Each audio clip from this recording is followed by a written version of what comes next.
morning, everyone. Oh, I'm on your microphone.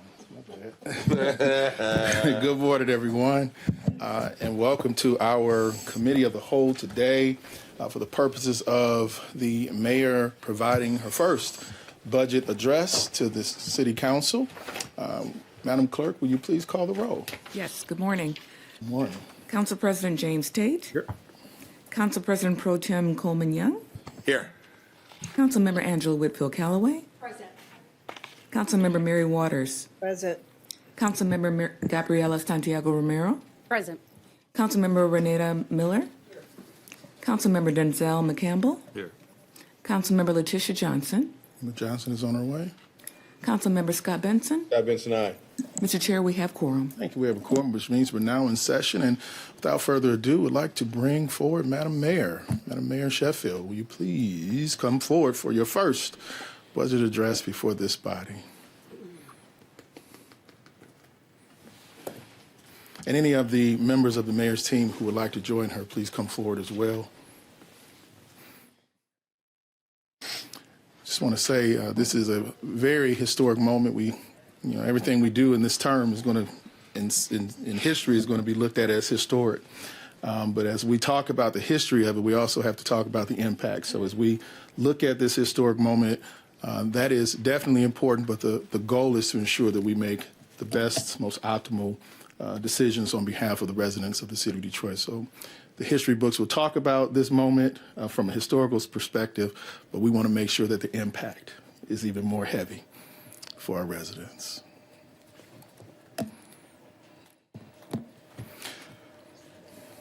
And as the mayor makes her way in, the way that it's going to work, good morning, good morning. The way it's going to work is that the mayor will provide the budget address. At that point, colleagues, we will have an opportunity to ask 2 questions each, and we'll just have 2 questions. The mayor does have a schedule she has to keep. At that point, once we complete our questions, the mayor will depart, but her team will remain here with us. We will go into public comment as well. So we've kind of been down this drill before, and again, know that your schedule is jam-packed, Madam Mayor, but welcome you back to the chambers of City Council. Thank you. Yeah. So today is your first budget address, and would like for you to, if you would like, introduce your team, and then the floor is yours, ma'am. All right. Well, good morning, Honorable Detroit City Council. It is an honor to be here to present my first budget for fiscal year 2027. I will allow everyone to introduce themselves. Good morning. I'm Tanya Stoudemire, City CFO. Good morning. Good morning. I'm Donnie Johnson, Acting Deputy CFO and Budget Director. Good morning. Good morning, David Bowser, Chief of Staff. Good morning. Deputy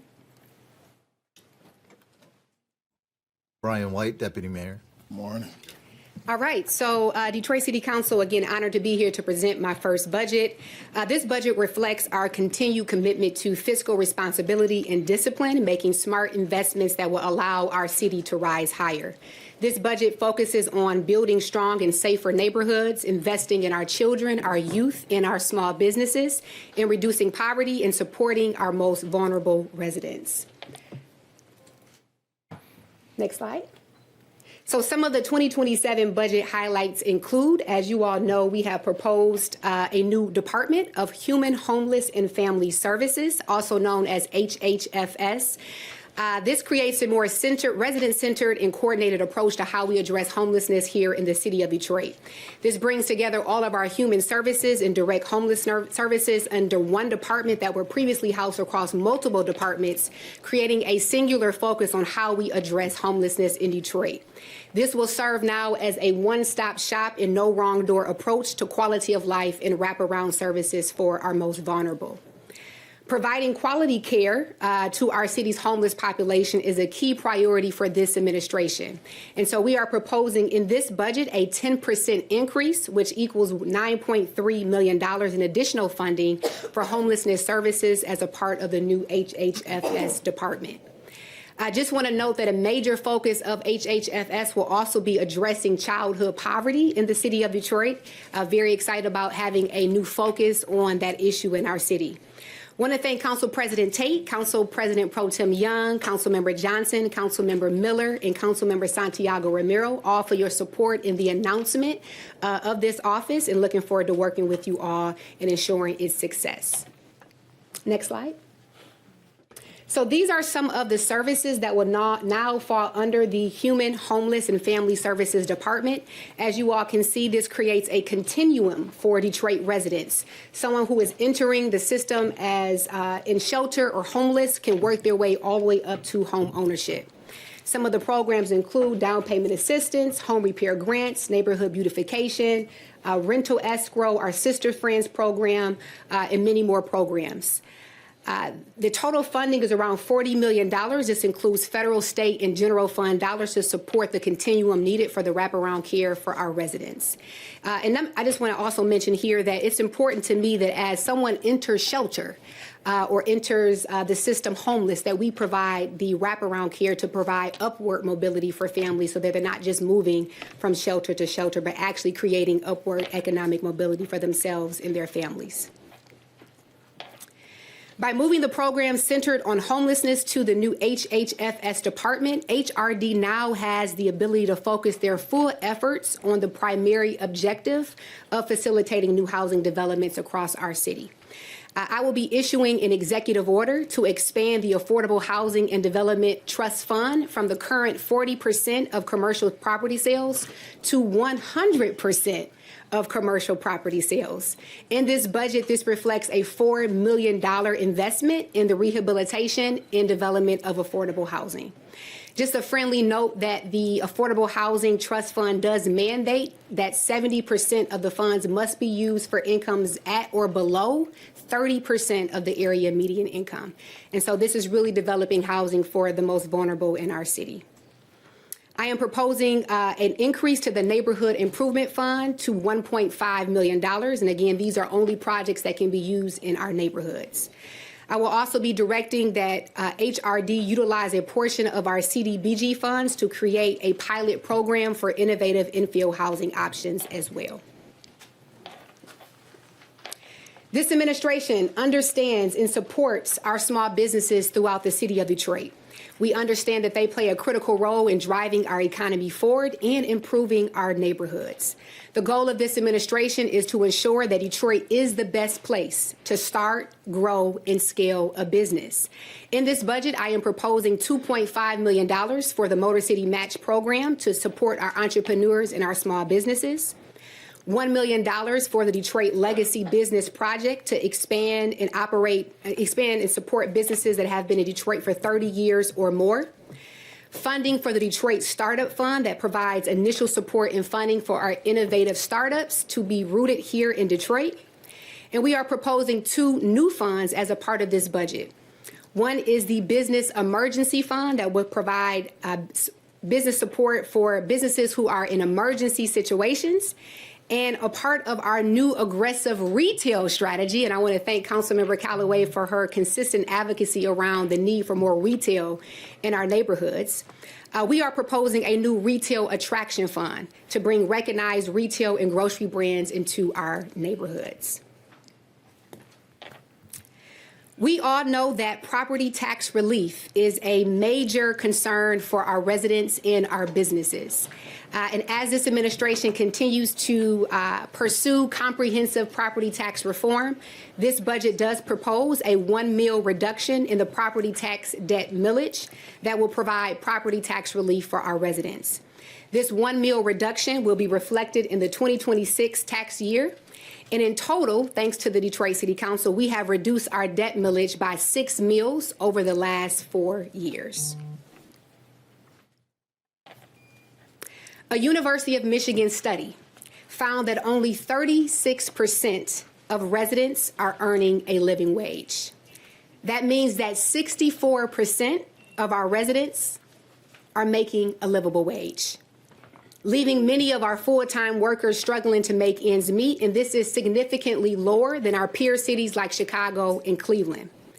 I personally believe in the dignity a living wage can provide, and so effective July 1 of this year, I have directed that a living wage standard be set for all City of Detroit full-time employees. ensuring that no public servant makes less than $44,616 per year.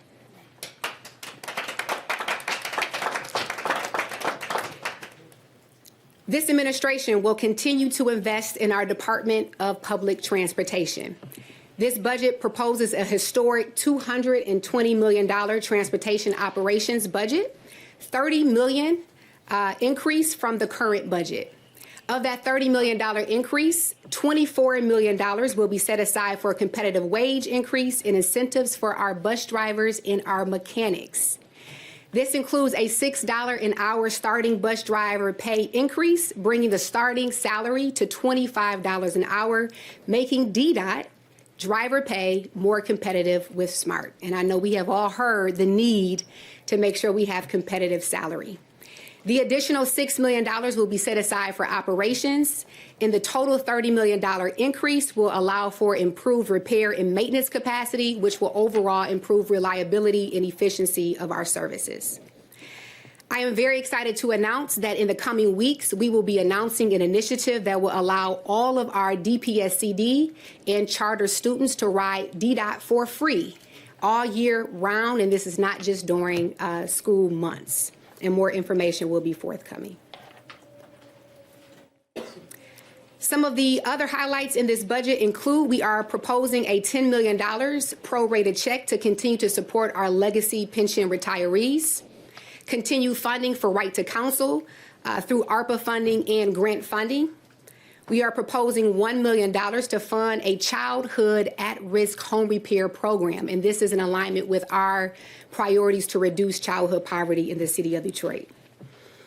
And I have directed DPW and allocated in this budget $8 million to be set aside to clear the city's backlog of sidewalk requests.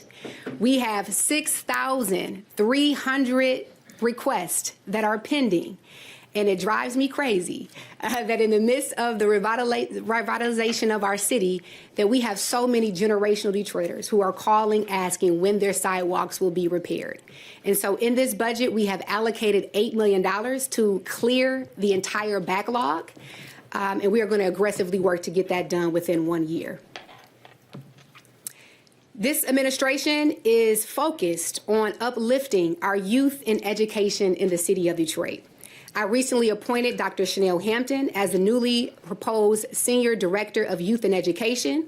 Dr. Hampton will also serve as the first education liaison to the mayor to help build relationships with the mayor's office, DPSCD, and charter schools.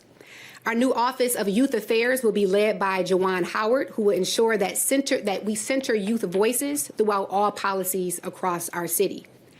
As a part of our education and youth focus, I am proposing 4 additional FTEs, 2 of which will be set aside for the Office of Early Learning to reopen up that office. My administration is also proposing a pilot program that will provide free rideshare services to Detroit students with chronic absenteeism, and this is in alignment with our goal to help reduce absenteeism within the city of Detroit. Additionally, we are proposing a 120% increase, a total of $2.2 million in funding for after-school program here in the city of Detroit. And this is something that I talked about a lot throughout the campaign, ensuring that every child has access to after-school programming within a 2-mile radius of their school.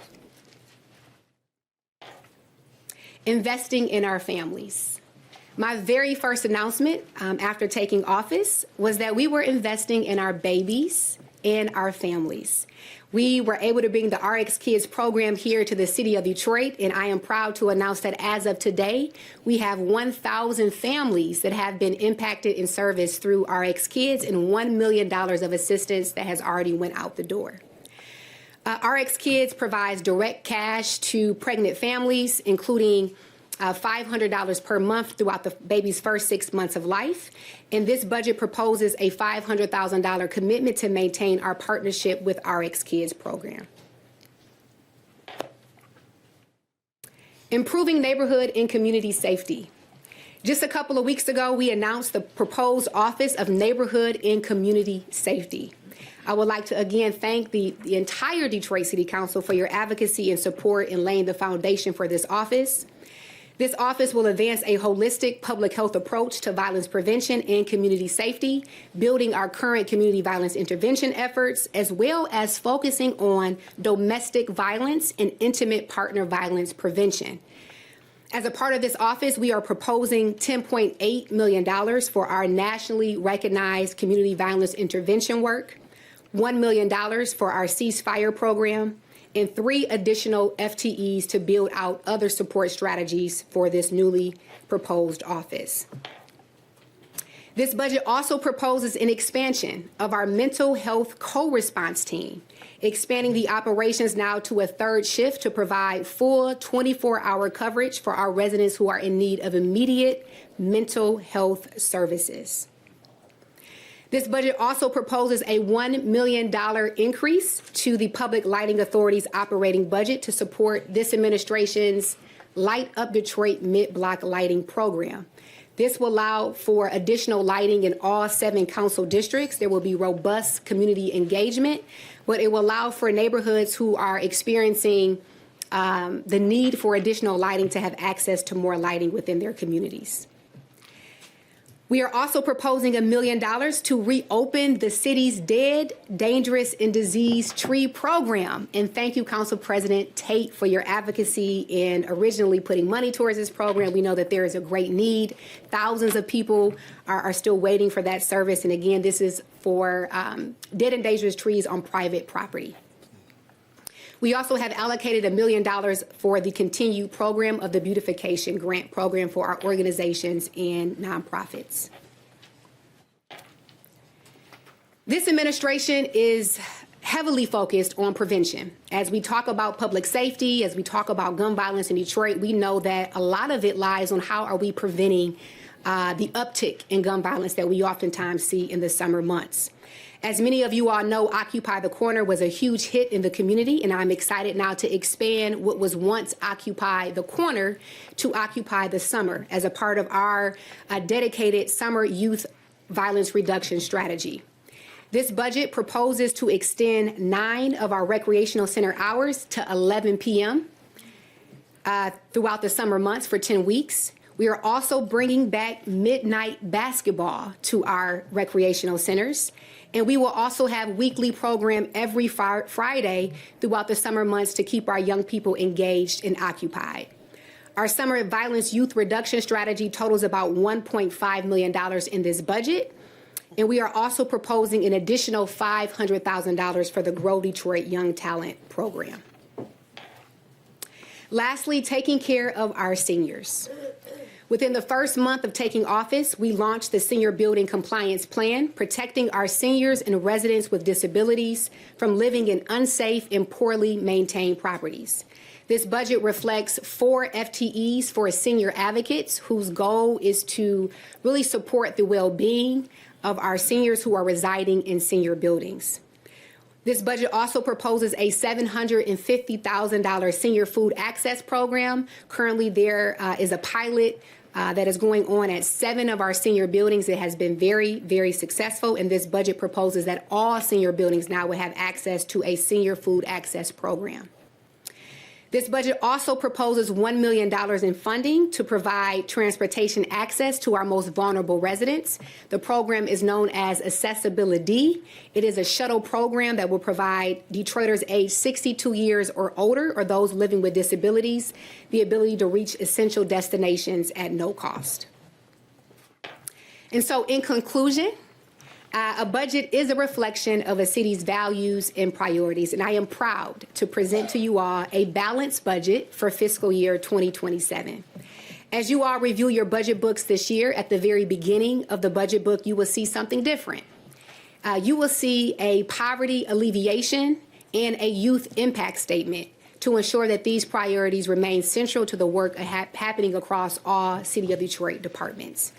Thank you all for your time. I know this is a very busy time for the City Council, and I'm looking forward to a very productive budget process and another balanced budget for the residents of our city. Thank you. Thank you. I will now turn it over to our CFO, Tanya Stoudemire. Good morning, everyone. Stoudemire. Good morning. So let's start And let me just say this, for those who are looking to ask questions, the We will now open up for public comment, the collection of public comment collection. Thank you, President Tate. So the Detroit Economic Outlook. So the forecast predicts the economy will continue to grow at a steady pace marked by payroll job gains. The chart on the left shows that both payroll employment within the city, which is the yellow line, and employment among Detroit residents recovered strongly following the pandemic, but have hovered near 2019 levels. While Michigan's labor force has been shrinking, Detroit's average labor force reached its highest level since 2010. The chart on the right shows Detroit's industries into three groups: blue collar, higher education, and lower education. Employment in the blue collar industry group declined in 2025 quarter four, mainly due to GM's Factory Zero transition to one shift. Blue collar industries are expected to return to growth by the end of this year, and the yellow line, which is the higher ed services, are expected to see moderate growth. The expansion of Henry Ford Hospital should help support growth in the healthcare sector. Lower ed industries have lost jobs, about as many jobs in administrative and business support services as it added in leisure and hospitality. Next slide.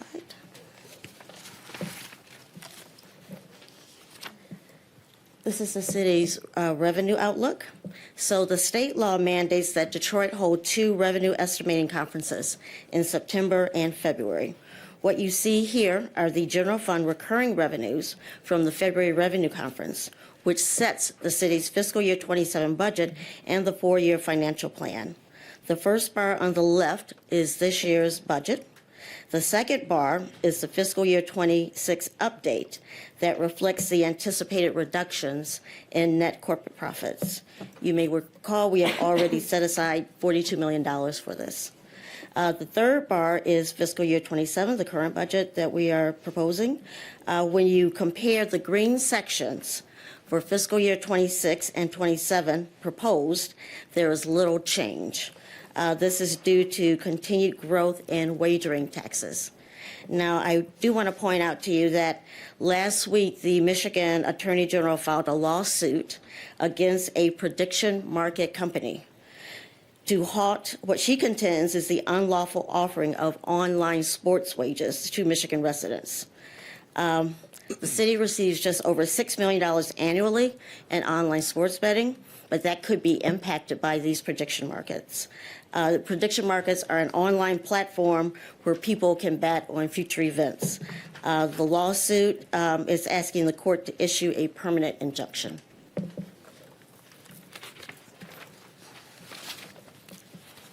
The next slide is the Retiree Protection Fund. I think most of you are very familiar with this.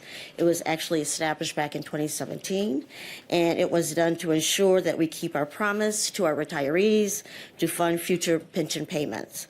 The first draw was in fiscal year 2024, and we will continue to draw on this fund probably through fiscal year 36.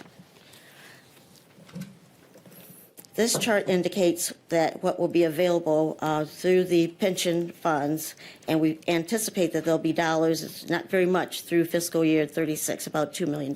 So right now, this is expected to last as another 10 years. Next is the budget reserve, or the rainy day fund. The city's rainy day fund remains at twice the required minimum. So we will not be adding any additional dollars here. We also do not need to use any of the dollars that are here. And with that, I will turn it over to Donnie Johnson, who will talk about the budget in detail. Thank you, Ms. Stoudemire. So the budget in detail, highlights of the budget. This budget is a $1.553 billion general fund budget, which is a $34.6 million decrease from the previous general fund budget. This highlights the tightening revenue environment. As Ms. Stoudemire sort of indicated, it is growing, but it's growing at a slower pace than we would like. And so this budget is a little bit more conservative than we have been accustomed to. Overall, that is a 2.2% decrease to the general fund year over year. In terms of the all funds budget, we're looking at a $3.047 billion all funds budget. This is a 1.1% decrease from year over year. In terms of FTEs, this budget anticipates 11,471 total FTEs, of which 7,594 are general funded, 3,877 are non-general funded. This is an increase of about 74 FTEs, more to be precise, 74.19 FTEs year over year in total for the city, a 0.7% increase. I will also note that the general fund now constitutes 51% of the city's budget, followed by enterprise funds at 31% and other funds at 18%. On this slide, we can see the breakdown of the general fund. The primary expense driver in the general fund, no surprise, is personnel at 56% of the general fund. Personnel costs are the largest driver of our expenses here as an organization. This is followed by contractual services, supplies, and other, 27%, and our debt service and legacy pension payments constitute 17% of our general fund. If you break down our budget by public health and safety as one of the primary lenses through which we view our budget, you can see that 46% of the general fund is allocated to public health and safety, 17% again for debt service and legacy pension, and the remainder, 31%, is everything else. On this slide, we show in a little bit more detail about how revenues are keeping up with recurring operations, and the Retiree Protection Fund and its role in allowing us to phase in our legacy pensions. On this slide, you can see that it's sort of in the middle of the slide, the $65.6 million Retiree Protection Fund draw. That is serving as the cushion as intended as we continue our ramp up to full general fund responsibility for the pension payments. On the right side of the slide, you can see the use of what we call prior year surplus or one-time dollars. We are using $50.3 million of the general fund balance, otherwise known as prior year surplus, and $2.8 million from one-time revenues that are being earned. These are usually one-off payments, top-ups on certain revenue remittances from the state of Michigan. You can see the use of these one-time dollars there on that lower right corner, that these one-time dollars are being allocated primarily to community violence intervention, discretionary benefit enhancement for retirees, or the 13th check, as we colloquially call it, public safety overtime, homeless services, and so on. On the next slide, we see the four-year financial plan. Sorry, one second. On the wrong slide. This is just another way of looking at the revenues, and so it's a revenue-focused look at the top. You can see all of the breakdown of the revenues and how they are projected out for the four-year plan, as well as their proposed uses by broad category. So we're going to see personnel, non-personnel, legacy pension, debt, and one-time expenses. And that's going to walk through to the full general fund budget for 27. On the next slide, this is a little small on the PowerPoint, but it is in the budget book and on the PDF, so it's a lot easier to zoom in. But this is essentially providing a breakdown of the general fund budget by recurring and one-time by department. So this will indicate, in each department's budget, how much of their budget, their general fund allocation is recurring and how much is from one-time resources. And then as we move to the last couple slides, these are what we call the FTE detail by department slides.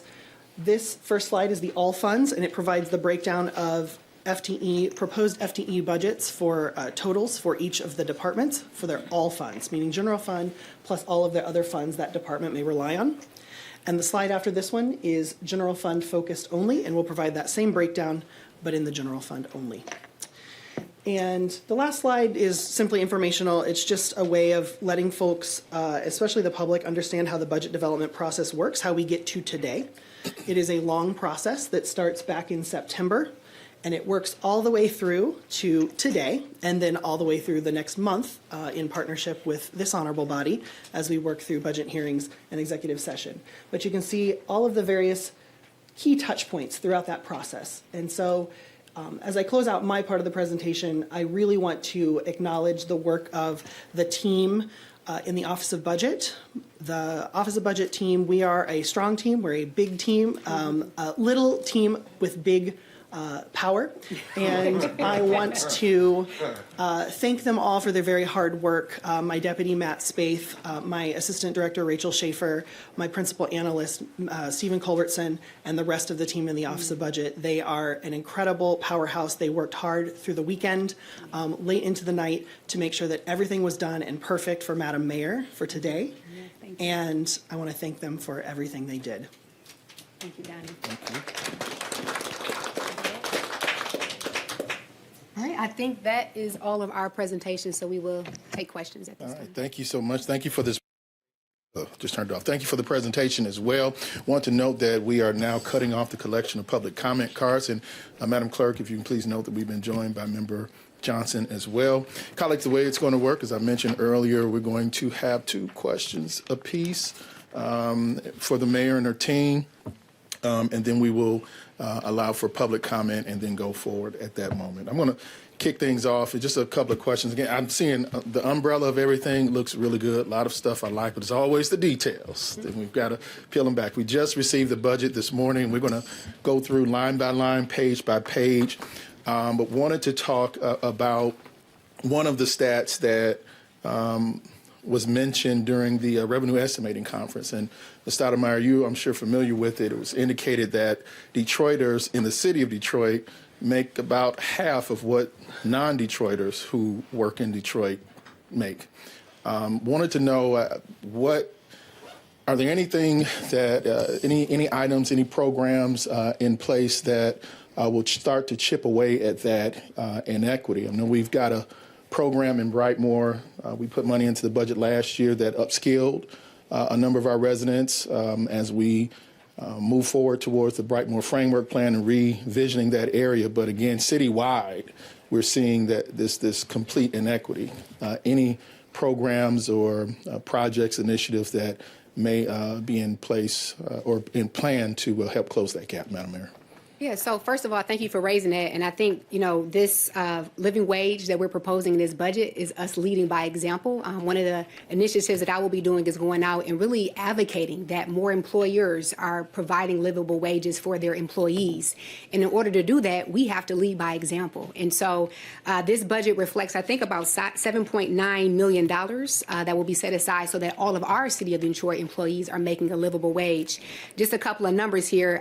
It's roughly 900 employees that will be impacted by this livable wage, and 70% of those are Detroit residents. I think it's a combination of, one, ensuring that we are attracting good quality jobs here in Detroit, but also properly trained Detroiters for that. And this administration is definitely focused on doing both of those things. Okay, appreciate it. Look forward to working again closely with you on that. The other is, everyone should know I'm all in on Brightmoor. Oh, yeah, we are too, President Tate. Yes, and I know we've had conversations as well about it. But, last year we toiled and pulled the community, last 2 years rather, the community together for a number of meetings in Brightmoor for the Brightmoor Framework Plan. But at the end of the rainbow, there's no money. There's no pot of gold just yet. Are there any plans within this budget, within the departments, to advance this Brightmoor Framework Plan so we can start to rehabilitate that particular neighborhood with the neighbors in mind?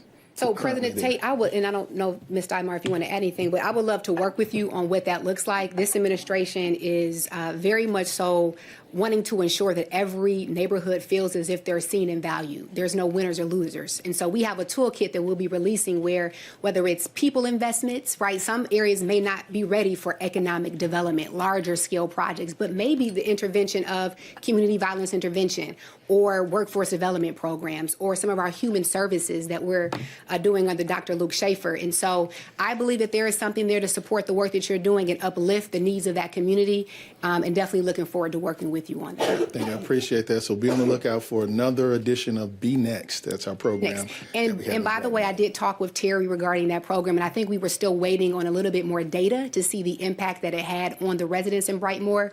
But if it is successful, I will be right there with you to ensure that we continue it. All right. Thank you so much. We're going to now go to questions from colleagues. I'm just going to start from the outside and come in, and we're going to start with Member Denzel McCampbell. Everyone, again, 2 questions apiece. 2 questions apiece, please. Thank you, Mr. President, and good morning, Madam Mayor and the team. Thank you so much for this budget presentation. As the Council President mentioned, a lot of great things in it, and I really appreciate this statement on the poverty alleviation and the focus on that. So thank you for that. I had a question around.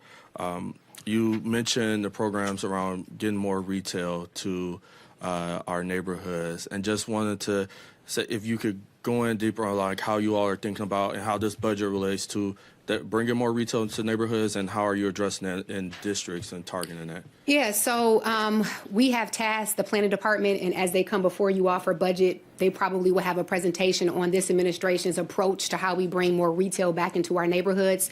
We're looking at all of the factors that eliminate Detroit from being a consideration. Oftentimes it's population, it's income levels, it's the cost to do business, it's safety concerns in our neighborhoods. But we're not allowing that to be a factor of us not aggressively pursuing retail. And so we're looking at things like de-risking, finding ways in which we can provide support for retail to come back into our neighborhoods, and planning and development is working on an aggressive plan for each council district to ensure that retail is prioritized in every single council district. And so that will be presented during the planning and development's budget hearing. Thank you. Appreciate that. And then just to touch on transportation, I know you laid out the improvements there, and I know there's a lot of folks that are prioritizing that. And I am very excited about the student free fare. Has there been a conversation around how do we increase the safety at, or how this budget relates to the safety at bus stops and on the buses as well? Most definitely. We know we've talked about ambassadors, and that is a part of this budget. I think we do have some funding for some additional ambassadors to be on the bus. Mr. Cunningham, is he here? I think we just brought him on as an ambassador as well, so he will be advocating and supporting. And I think as well, I'm not sure if it's in this budget, but there are cameras that are proposed for our buses as well too. And so the safety of DDOT is extremely important. And as we have been engaging with our young people when it comes to absenteeism and getting to school, we've also heard that safety is a major concern as well. And so it is something that we're prioritizing both with ambassadors and also with our camera program as well. Thank you. That's great to hear. I appreciate that. And the ambassador program, connecting those issues that we know folks are experiencing outside the bus system as well will help. So thank you. Thank you, Madam Mayor. Thank you, Mr. President. Thank you. Member Callaway. Thank you, Mr. Chair, and good morning, everyone, and good morning, Madam Mayor, and congratulations again. And thank you for putting our families and children first on your first day in office. And I thank you for keeping all of your promises, and the vision shall come to pass. I have a couple questions. Risk Management Fund, it was, in 2026, it was $42 million, and in 2027, it looks like it's going to be decreased to $12 million. That's like a 70% decrease. What new risk management programs will be started to prevent DDOT accidents and DPD incidents that result in huge lawsuit settlements every single week? I now chair the Internal Operations Standing Committee, and every week we're settling millions in lawsuits. With this decrease in the risk management fund, how do we address that? Because I don't think it would be great and hopeful if those lawsuits would just go away, if we wouldn't have to be faced with them. But we see them every single week on Wednesday. So I don't know who can answer that question, and then I'll ask my second question after this one. Yep, through the chair to Member Callaway. So what you see in the budget is just a portion of the risk management budget that is specifically in the DDOT budget, but we actually have additional dollars available for risk management. But to address your question as it relates to DDOT and the risk involved there, we really think that by paying our drivers more money, we'll get a different quality of drivers. And the expectation is that, we'll be able to provide better training. We won't have as much turnover. There are a lot of benefits to the fact that now they make a much better wage and soon to be an even better one. So I think that's going to make a big difference, too, in terms of their training and, in terms of the safety concerns. I'll keep hope alive. I will, because we see DDOT and DPD every single week with having to deal with lawsuits and settlements. My next question is for the, guess, let's see here.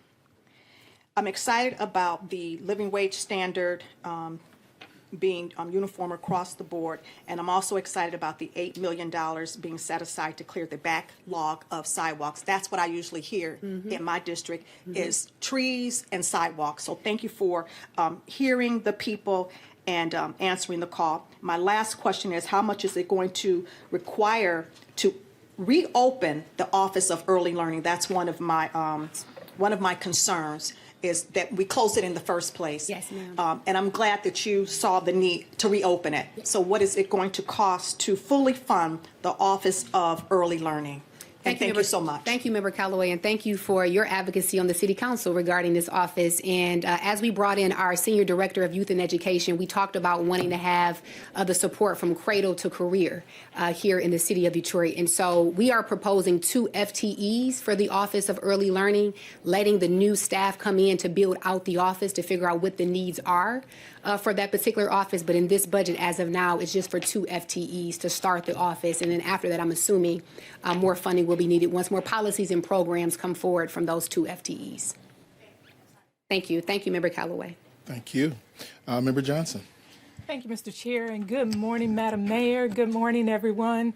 I want to apologize for being late. I-94 was just not cooperating this morning, but I was listening as I was on my way here. I do want to first just say, I think the entire presentation is reflective of you listening and hearing what the community has been complaining about, has been advocating for. And so I do just want to say thank you for that. It's clear that you came from this body, and we know that the residents are always here before us for ways to address different things within the city. So thank you so much.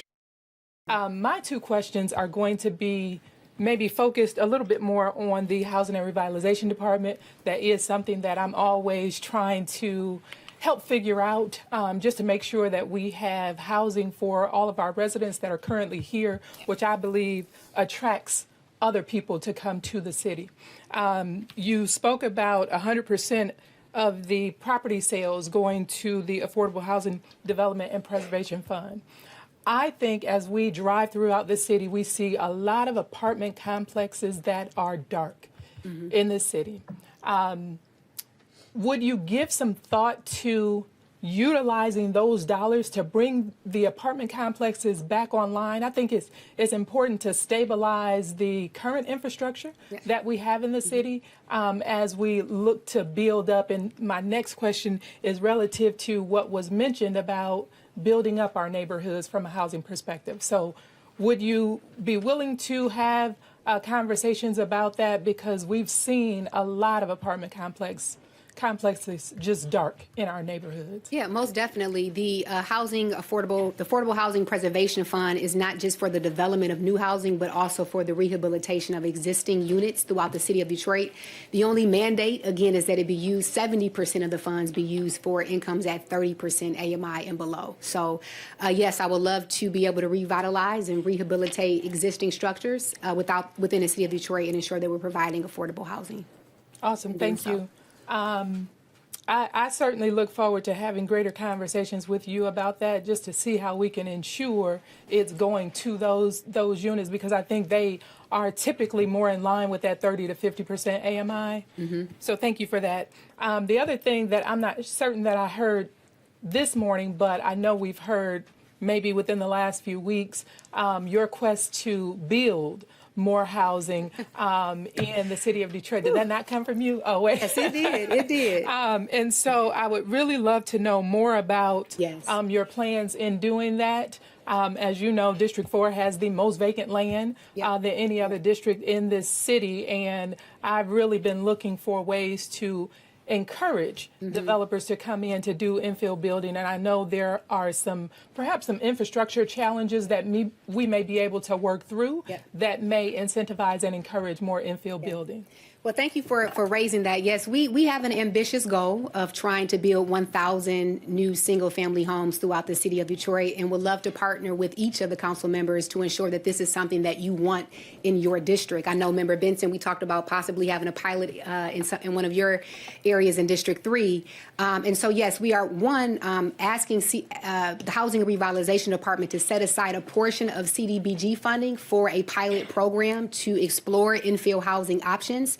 We've also been working with the Detroit Land Bank Authority to figure out how they can set aside vacant land for the development of infill housing as well. And then just to assemble properties, try to clear title, try to prepare properties as much as we can so that it is ready for development and to execute the goal of 1,000 new single-family homes. We know that there's a lot of challenges around the cost, construction, things of that sort, but we've seen a lot of innovative models, whether it's modular housing or 3D printing, Councilmember Young, which I was very impressed when I saw a presentation on 3D printing. But I think we have to look at all options and be innovative. As we know, Detroiters are in need of housing. And if we can build on the vacant land that we have in an innovative way, this administration will explore that. So yes, it is a very ambitious goal. It has been done. There are developers doing it, but we have to have a renewed focus and a commitment on wanting to build new family homes. And this administration is committed to doing that. Thank you for that. And part of District 5 that I inherited now is where a lot of infill housing, infill building is taking place. And so I certainly do agree that it can be done with the support from the city. So certainly look forward to that. Thank you, Madam Mayor. Thank you, Mr. Chair. Thank you, Member Johnson. Member Benson. All right, thank you. And then, Madam Mayor, congratulations and welcome to your first budget presentation and the first budget season of the new tenure. And just looking at your focus and priorities around the elimination of poverty, that's something that I share, and we've had that conversation as well. We typically use the converse of that, which is the growth of our middle class. And so the two statements are synonymous, just said differently, and it's really exciting to see what's going to happen there. A couple of the items when we talk about the focus on public safety around transportation, we recently approved a code of conduct ordinance at this table regarding how we expect our riders to comport themselves, and I hope we'll look at how we can help with public safety utilizing that ordinance. Looking at your focus on youth and the conversation that we've had around Operation Hope and the ability to provide an initial savings for our young students from pre-K all the way to the age of 18, utilizing the model that they're doing in Atlanta as well. And then when it comes to public safety, as a father of a young child, we routinely use our infrastructure when it comes to parks, when it comes to rec centers, and there's often a disconnect in the behavior of some versus what the expectations should be for young families and for young people, period. And when we talk about young people not feeling comfortable, just like to see more of an emphasis around how we hold people accountable for their behavior at these facilities, i.e. bringing guns, open air alcohol use, lascivious behavior. Those are things that should be kept at home or in your own private property and not brought to our public spaces, and hope that we'll see a level of accountability and expectations that don't support that type of behavior. Two items I'd like to talk about. Number one, for middle class growth, 0% interest loan program. Last budget, this current budget cycle, we have asked for a reprogramming, just a rethinking of that program moving forward. And then when it comes, my second question is going to be around Tango Title.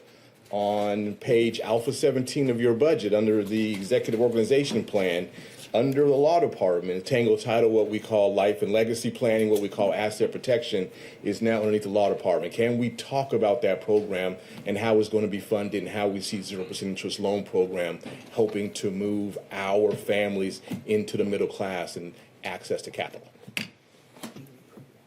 Okay. So 0% interest loan, definitely support. You know, I'm more of a proponent for those grants, hungry for grants, but I do understand that some people do benefit from the 0% interest loan. From my understanding, there will have to be a reprogramming of CDBG funds for that program, but definitely want to support you in that regard. As relates to the Tango Title, it was moved to the law department, and I wanted to turn it over to Chief of Staff Bowser just to talk about why we housed it in the law department, but we are here definitely to support the work that you've been doing as it relates to that particular program. Through the chair, So there's significant work being done to sort of build out that program and provide additional supports. And so a lot of that work has to do with the legal aspect of ensuring that there's protections there. And so there will be a placement of that program under the law department, but dotted lines to pretty much every other initiative we have here. And we know there's other needs that individuals may have within that space. So we have financial counseling and things like that that happen in other departments. But in terms of direct oversight, the law department is where some of the more concrete supports are going to be at. Okay, thank you. I just want to say that the asset protection program helps to protect over $250 million in equity that we have locked up in our heirs property within the city of Detroit. So that's critical. And then in addition, the 0% interest loan program, everybody wants a grant. Of course. But unfortunately, everybody qualifies for that grant, and it's always oversubscribed. So this is another tool in the toolbox to get capital into the hands of our homeowners, specifically our middle-class homeowners who can afford and support the debt service on those type of dollars. Thank you. Through the chair to Member Benson, I also want to add that we put nearly $1 million of ARPA funds into asset protection, and it's been a very successful program. So hopefully we'll find a way to continue to fund it. Oh, I'm looking forward to your solution to this challenge. Thank you. Thank you, Member Benson. Romero. Thank you, Mr. President. Through you, good morning, everyone. Excited to be here and to hear about this new budget, agree on the excitement around the focuses of what we're going to be spending our money on.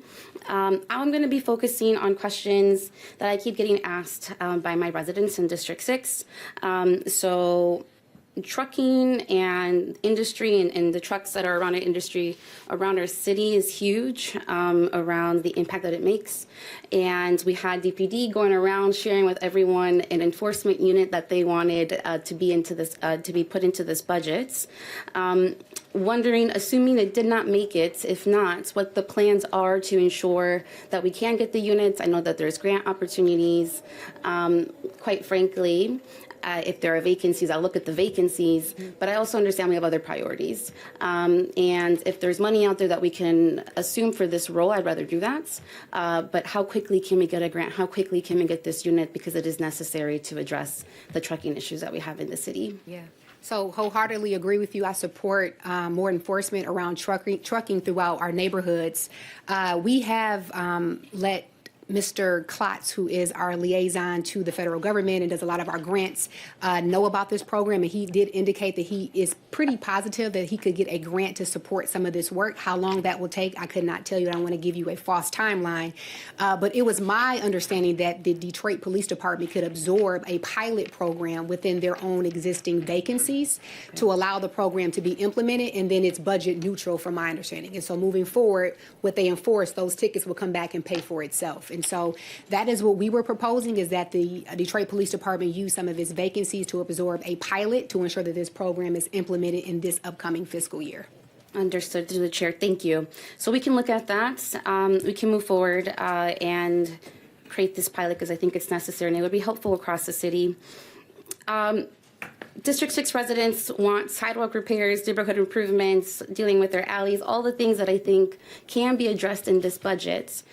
One thing that I'm not seeing, though, and I'm assuming it is in here, but are we still funding our Office of Immigrant Affairs? I know that residents are asking that the city provide legal aid funding as well. I know that this is something that is a hard discussion given the federal government and the tensions that we're feeling, but I'm just wondering then, what is the investment in our immigrant communities in this budget? Yeah, so, and I'll turn it over to our Chief of Staff, but we did move forward with the appointment of a new director of the Office of Immigrant Affairs.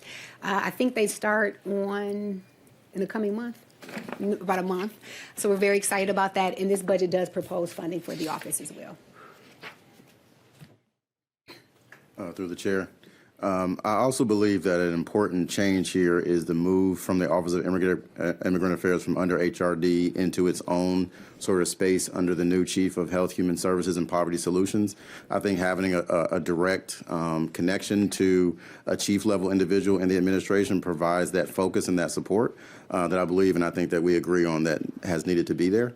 And so with the new director, they will be building out exactly what that office will be doing, but I expect to see a very different framework than what we have been sort of talking about, and one that's actually integrated within other departments' operations as well. And so having sort of an approach that addresses, policies, standards, language access across the entire administration as opposed to just within a small division within a different department. So you'll see some changes there. Okay, thank you. I'm, again, really excited. Agree with Member Johnson. You definitely know what the issues are, what we need to be addressing.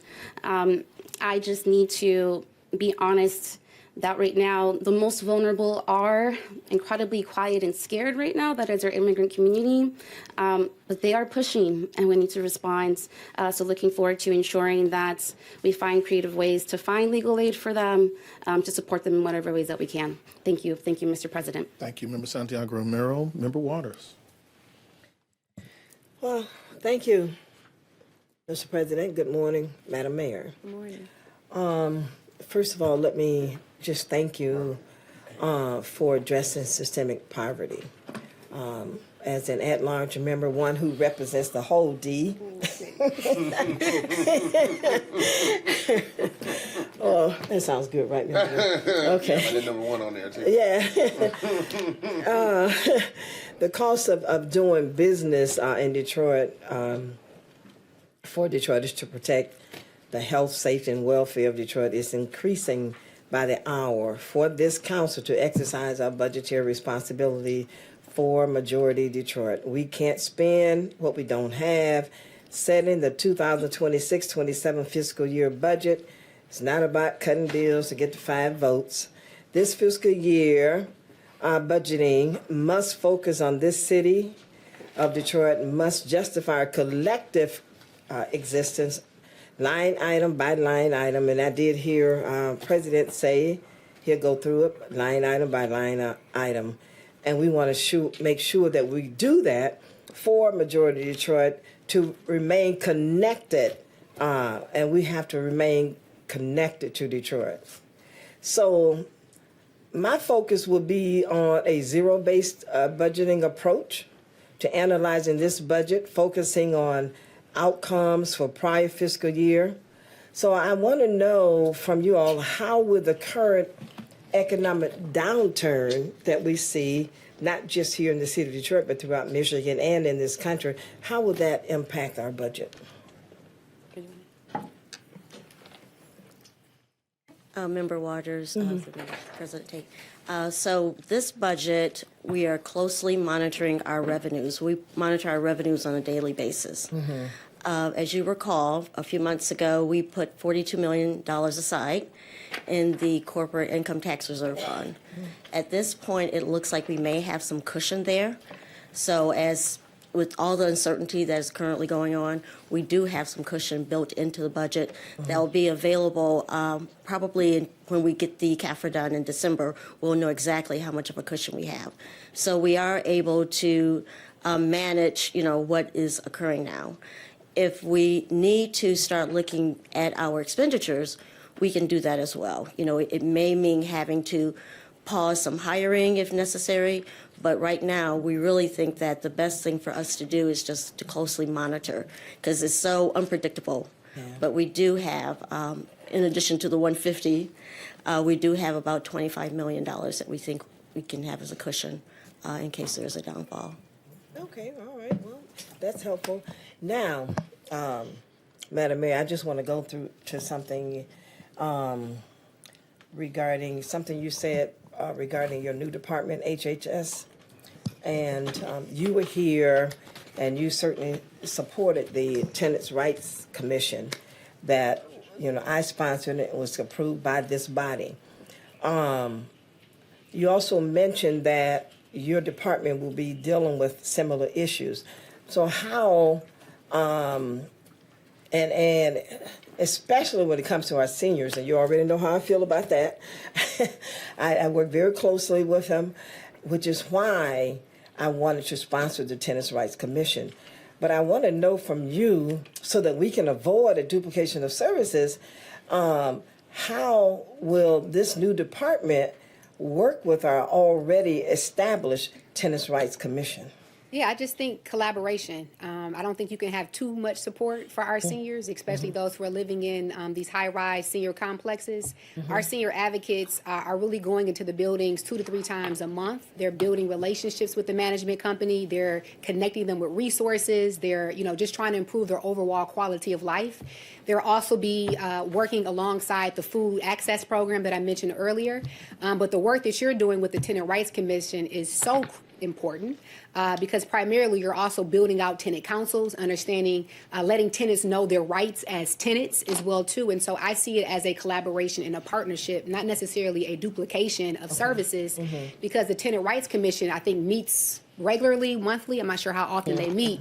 The senior advocates are in and out of the buildings on a regular basis. They're reporting concerns. If there is issues with the condition of the building, they're getting it over to BC and ensuring that their overall quality of life is improved. The goal eventually would be that these senior advocates can move citywide and move out of just senior buildings. But right now, a major focus of this administration, of course, is the quality of life and the condition of our senior buildings. Gotcha. Thank you. Thank you, Mr. President.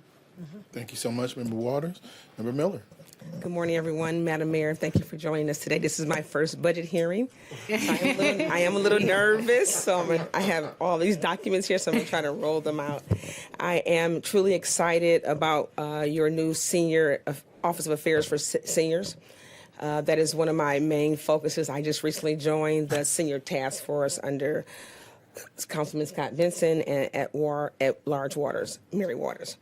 I wanted to know,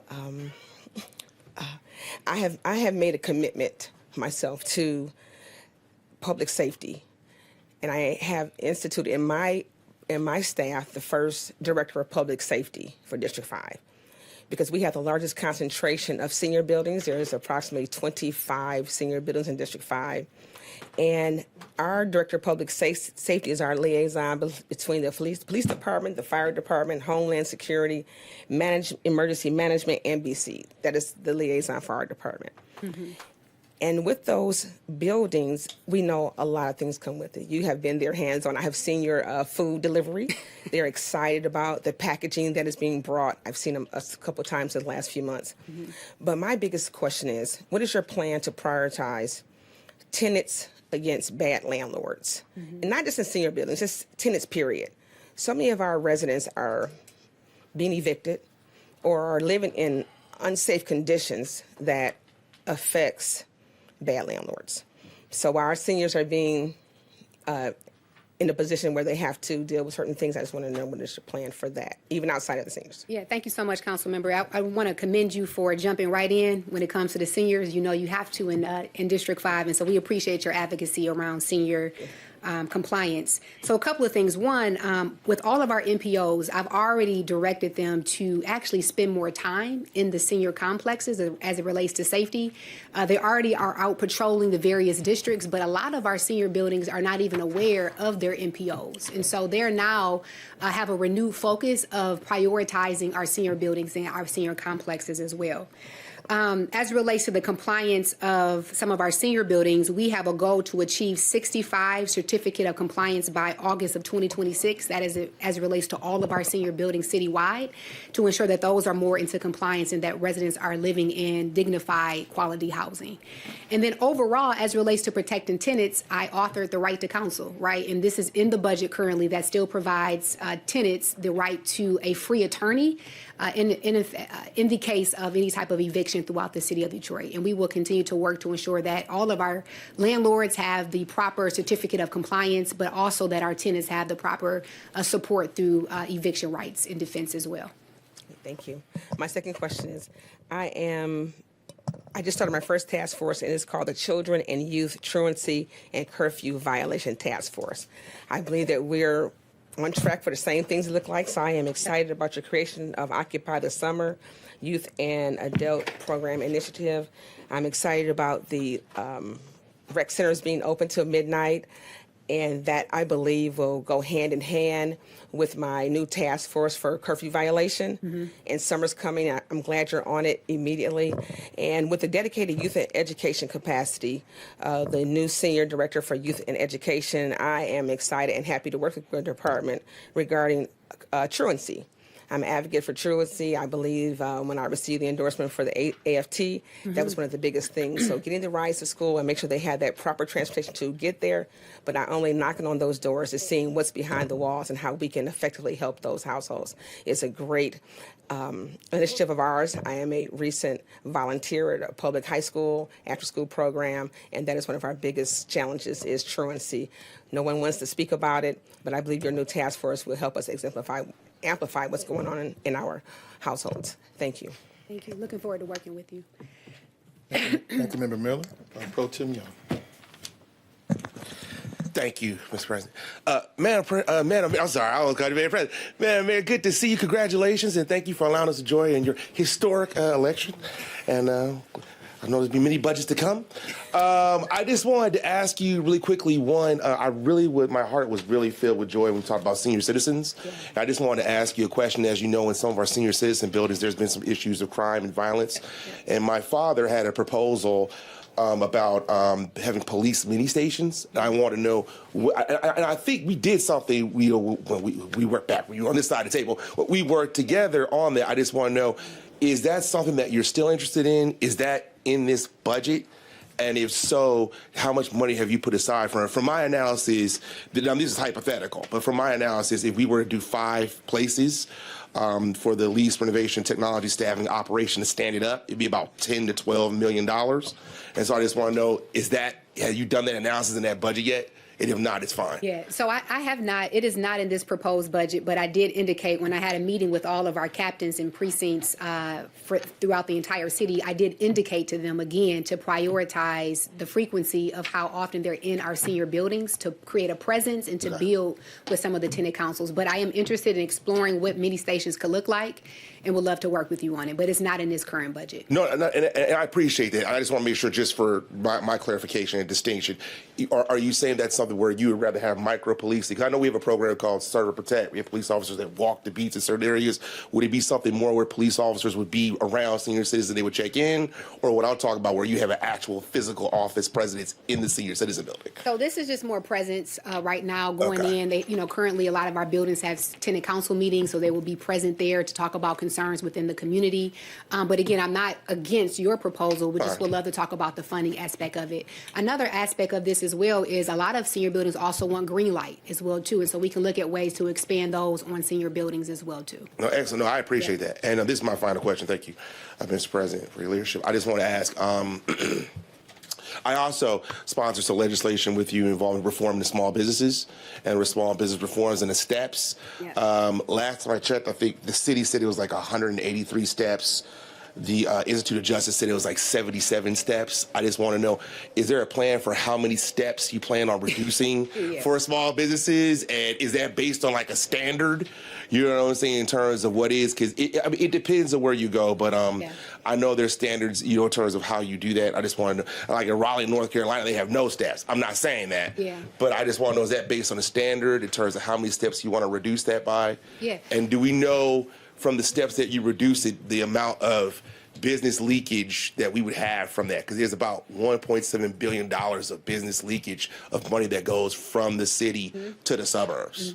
No, I appreciate that. So the first ordinance that we passed, the Make It Easier to Do Business, was really focused on restaurants. And so our new COO, Winnie Lau, who is here, who does a phenomenal job of transforming complex systems to easy, user-friendly, resident-centered reform. And so her main mission is to make it easier to do business in Detroit, to make it easier for our businesses, to reduce regulations and zoning in a safe way. And so we are moving into phase 2. Phase 1 was what came before council last year when I was on council. Phase 2 now is how do we create a broader approach for businesses in general citywide. Okay. So we're looking to eliminate as many steps as possible, as much bureaucracy as possible to make it efficient and effective for small businesses to thrive in Detroit. Do we have a particular number yet, or are you still trying to? As far as steps? Yeah. Oh, no, I couldn't tell you how many steps, but we want the least as possible, the Right. shortest amount of time that would not, just prohibit people from succeeding in Detroit. I had to ask, Madam Mayor. Thank you so much for your Thank time. I you. appreciate it. No Thank problem. you, Mr. President. Thank you, Madam Mayor. So you got your first budget address out of the way. Now time for the hard work for all of us to Yes. pull this together through the budget hearings and executive session. And I'm certainly looking forward to it. Like has been said earlier, I'll say personally, it is very clear that you've been listening to the residents, not just on the campaign trail, but certainly in your 12 years while you were on city council. So looking forward to, as we move forward with this particular budget, want to give you an opportunity for any closing remarks before you go on to your next scheduled appointment. No, just again want to thank the Honorable Detroit City Council for your advocacy, your work. I know this is a busy time. Commend the work that you all are going to do. I know that there will be a lot of discussions forthcoming. Again, want to thank the budget team who's done a phenomenal job of preparing and making sure that I was prepared today for this session. And thank the residents of Detroit for their continued advocacy as well too. So looking forward to a productive process and another balanced budget for fiscal year 2027 that will deliver for our residents. All right. Thank you so much. We appreciate Thank it. you. Thank you.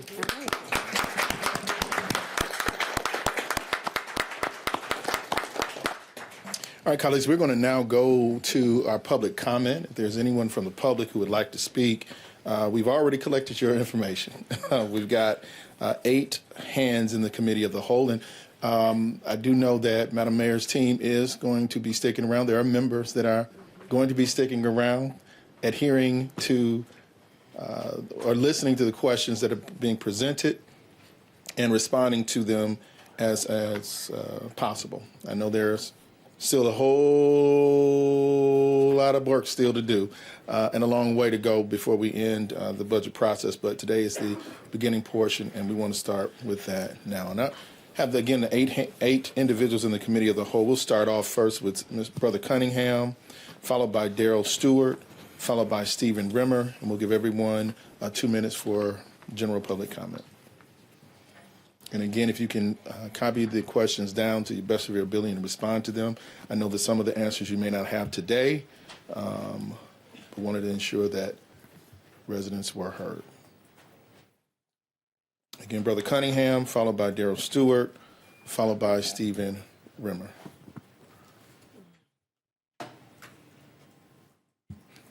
All right, we have our clock up, and we are ready to go with Brother Cunningham. Brother Cunningham, the floor is yours, sir. Okay. Well, I do say a lot, and I just want to say thank you. Thank you, Madam Mayor. She has been listening over those years, and the power is in her hands, and the power is now in your hands. But DDOT is in some dire straits right now. Like when people hop in my vehicle, they just complain, and they see I got laminated articles and stuff inside the vehicle. They say, well, what can you do about this? Well, you can come down to the meeting and speak yourself. But since they are reluctant to do so, the buses are hour and a half late, all districts, and mainly because of the bus shortage. Remember, it was the driver shortage for so many years. Now they have plenty of drivers now, and they're still getting more drivers. This is good. But now the new coaches that were purchased are breaking down. So the fervent, effectual prayers of the righteous availeth much. I'm asking y'all to pray about the situation with DDOT. We can focus our efforts, but I believe prayer matters, and we have a lot of issues in our country right now. I have a bullhorn I keep on the side of on my window, and it says P-R-A-Y. Don't forget to pray. There is a lot going on, and then I talk about the hand warmers and things of that nature. But that being said, there is a lot going on, y'all. Everybody, don't forget to do what you're doing, but also pray. If anyone want to reach out to get flyers for the DDOT meeting or anything else, 313-444-9114, 313-444-9114, 313-444-9114. That number was made so you can remember it. Thank you for your time, everybody, and be safe. Thank you. Our next speaker, Daryl Stewart, followed by Stephen Rimmer, followed by Marcellus Bell. Daryl Stewart. Thank you. Good morning, Council. Good morning. My name is Daryl Stewart, 68-year-old citizen of New Detroit. Also, I'm a tenant in the Leland, a 21-story multi-dwelling unit, which houses many other people besides me. Here's the scenario and dilemma I want to talk about. We're living happily there. Life is going on great. All of a sudden, out of nowhere, the power goes out. Okay, power's out. Elevator's down. We got an emergency, which turned into urgency. That urgency put us in evacuation, which we had to leave due to safety. We leave, and now we're displaced. And we need to create new lives for ourselves. But to do that, the urgency caused us to leave the things we needed to move forward with, documents and personal items, to create this new life and move and get places to stay. Now, the problem we have is we need money to get power on so that we can't go into the building to get these things to move forward in life. I'm about to commend Councilman Miller. All of this is due to one thing she said last week. That was joyous. She said, all this is from neglect. All of that. We going through this from neglect. I'm asking y'all, can you see in your hearts to see us through this, allocate some funding to get the power on that building so we can get on out of there. Thank you, sir. I've got to give everyone the same amount of time. Oh, sorry. No worries. We hear you. Thank you so much. And we're going to work steadfast as we have as a body. We've been doing this far. Our next speaker is Stephen Rimmer, followed by Marcellus Bell, followed by Jadante Smith. Mr. Rimmer? Yes, Stephen Rimmer here, lead organizer for the Detroit Tenants Union. Detroit deserves a real investment into our housing future. Like Member Johnson said, right now we're seeing a pattern of properties being non-compliant, not safe, not fit for human shelter. The city's only response is to shut the building down and displace residents, leaving buildings dark. The city has failed. They have failed to hold landlords accountable. 90% of our properties are not compliant, and our renters are being displaced because of this failure. The city of Detroit must act boldly and with courage.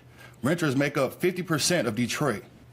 Mayor Sheffield, what side of history will you be on? You delayed our right to renew ordinance when you were on city council. Now you have abandoned Leland residents after you had a fundraiser at the Leland receiving money for your mayoral campaign. History has shown us you care more about property owners and developers than the actual residents of these properties, the people who kept Detroit alive.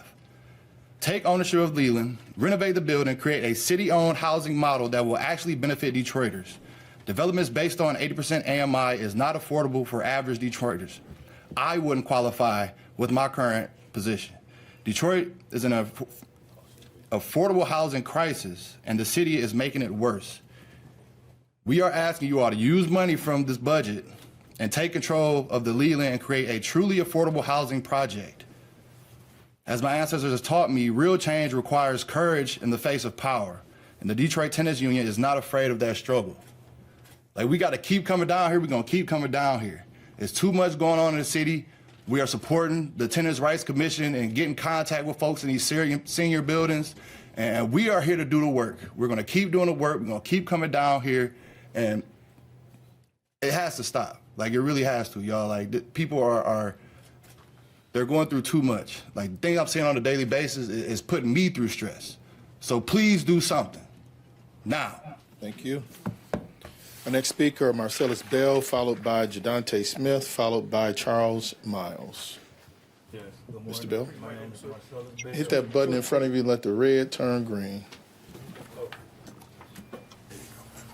Sorry about that. Good morning. My name is Marcellus Bell, one of the faces of Leland House Tenant Union.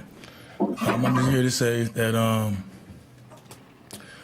the tenants that was at the Leland House were there because of Hold on one second. Team, the clock needs to start, please. All right, you may begin. The tenants were there because of redevelopment, not because they couldn't afford to leave, not because they didn't know about escrow. It's because they were promised redevelopment. So now the promise is gone. Can we get our promise back to right to return, live in their luxury apartment, affordable, like they were promised? All the tenants in Detroit, the landlords becoming slum landlords to push them out so they can up the rent. That needs to stop. Y'all pushing everybody to Oakland County or something with the rent. That's it. That's all I want to say. All right, thank you so much. Our next speaker, Jadante Smith, followed by Charles Miles, followed by Ronald Foster. Good afternoon.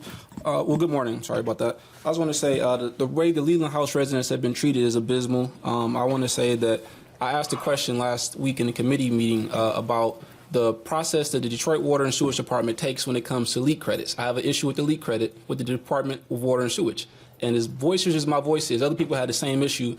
And Councilmember Johnson mentioned somebody who had an issue with a similar matter, who's a senior. Lots of seniors who have these issues are not getting help. I also want to say that Detroit Solar Farms and DT just did a rate hike, and all residents are not able to pay their bills, as evidenced by Councilwoman Callaway. She said there was a house explosion in her district on Wildermere Street. People were trying to stay warm last year because of their not being DTE in their home. So I think we need to look at the solar farms and things that are being done with that work. So the speaker after me, Charles, he is having an issue with his property taxes. There's a church at 10531 Orange Lawn Street. They're 4 years behind for the second time on their property taxes for a church. That's 1 acre that they bought from the Catholic Church. And so if we lose our properties for 3 years, how do people get to go 4 and 5 years? I discovered this December 2025. They were 5 years behind. They owed 2020 taxes, 2021 taxes, 2022 taxes, 2023 taxes. No, it was 21, 22, 23, and 24. And so I don't see how anybody can just continue to not pay taxes and keep their properties, and other people are held to a higher standard when it comes to their property and their taxes. Also, the land bank has done a lot of bad work. I just had a block club meeting with my block club, and people have told me that this the home repair program that opened up today, they've made promises they've not had any help with that. And so there's a policy that any block club or any neighborhood association in the city of Detroit has the ability, if a side lot or neighborhood lot is not sold within 6 months, to deed that lot over, will sell that lot to any member within 500 feet, any resident. So we're going to make sure the land bank follows that, and they don't have to build a house. Hold them to the standard that we set. Thank you, sir. Thank you. Our next speaker, Charles Miles, followed by Ronald Foster, and our last speaker, Gary Hunter. Mr. Miles, the floor is yours, sir. Hi, my name's Charles Miles. I'm here again. Been coming here for years with no solution, no remedy. This issue is about a property tax payment that was made to the city of Detroit for 2016 tax year that was paid on time to the city of Detroit, that the city of Detroit misapplied the payment and sent it over to the county for collections. This issue continues to go on with no remedy. Seems like it's a simple solution to correct your error. But you got me in court with your attorneys telling lies to the judge to believe that I've made payment to the county when you clearly know that I made payment to you. So why is this going on for so many years? That you all know about this, and now it's new people that's finding out about it, and they known about it for months now, and everybody said they're working on it, as it's been said for years, with nobody taking care of it. Nobody. None of you guys that work here that's been able to do anything. The mayor's office didn't choose to do anything. The assessor didn't do anything. And I'm also want to know what's going on with the millage rates in the city of Detroit. It's ridiculous. I mean, you over-assess everybody for properties that's $10,000, $15,000 assessed value, there's no way people should be paying $2,500, $1,500, $1,000 property taxes. No way no way. You over assessing. You charging too much. You over the millage. What do you think? You can just do anything y'all want to do to people? I mean, this is ridiculous. This is City of Detroit handling business very terrible. Nobody wants to live here, for real. But you're pushing them out to do what? Because everything you building is being destroyed. Thank you so much, sir. Next speaker, Ronald Foster, followed by Gary Hunter. Good morning, through the chair, president. Glad to see the budget meeting. I've sat in quite a few of them. And so until I read it, I won't speak on it until I can speak intelligently about them. But I will speak on a few things today. I believe that the city should be exercising more prudence. I believe when they talk about housing and affordable housing, that you have to take into account the abatements, subsidies, and consequences for when these things expire. I believe when you guys have these conversations that a percentage of all those abatements and subsidies should be set to the side for future repurposing of those properties and parcels after the developers exploit what they exploit. I would like for this city council body to define what community is. Who is community? Is it more than one community in this city?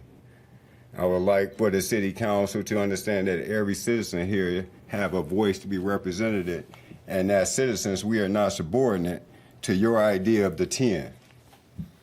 Okay, and so we'll speak on those things. Secondly, over the weekend, I was very happy to attend a procedural justice thing with the law enforcement. I think it's very beneficial. I think that it has to be more community and people involved in these processes. I would like to see funding going towards humanizing the police. At this point, gesturing in our community with issues on both sides, there has to be new directions in how we address our community. I would like to see funding go to marketing, where officers can be humanized. The word police officer and law enforcement is egregious in and of itself. It brings tension in a community. I believe that you could break barriers when one identifies themselves as, I'm a mother, that's a police officer. I'm a father that occupies that office as a police officer. You have to find new ways to break these barriers and find common grounds in our city. Thank you so much. I think Gary Hunter may have left. Gary Hunter, you still here? He's not queued up? Going once, Gary? Going twice, Gary? There he is.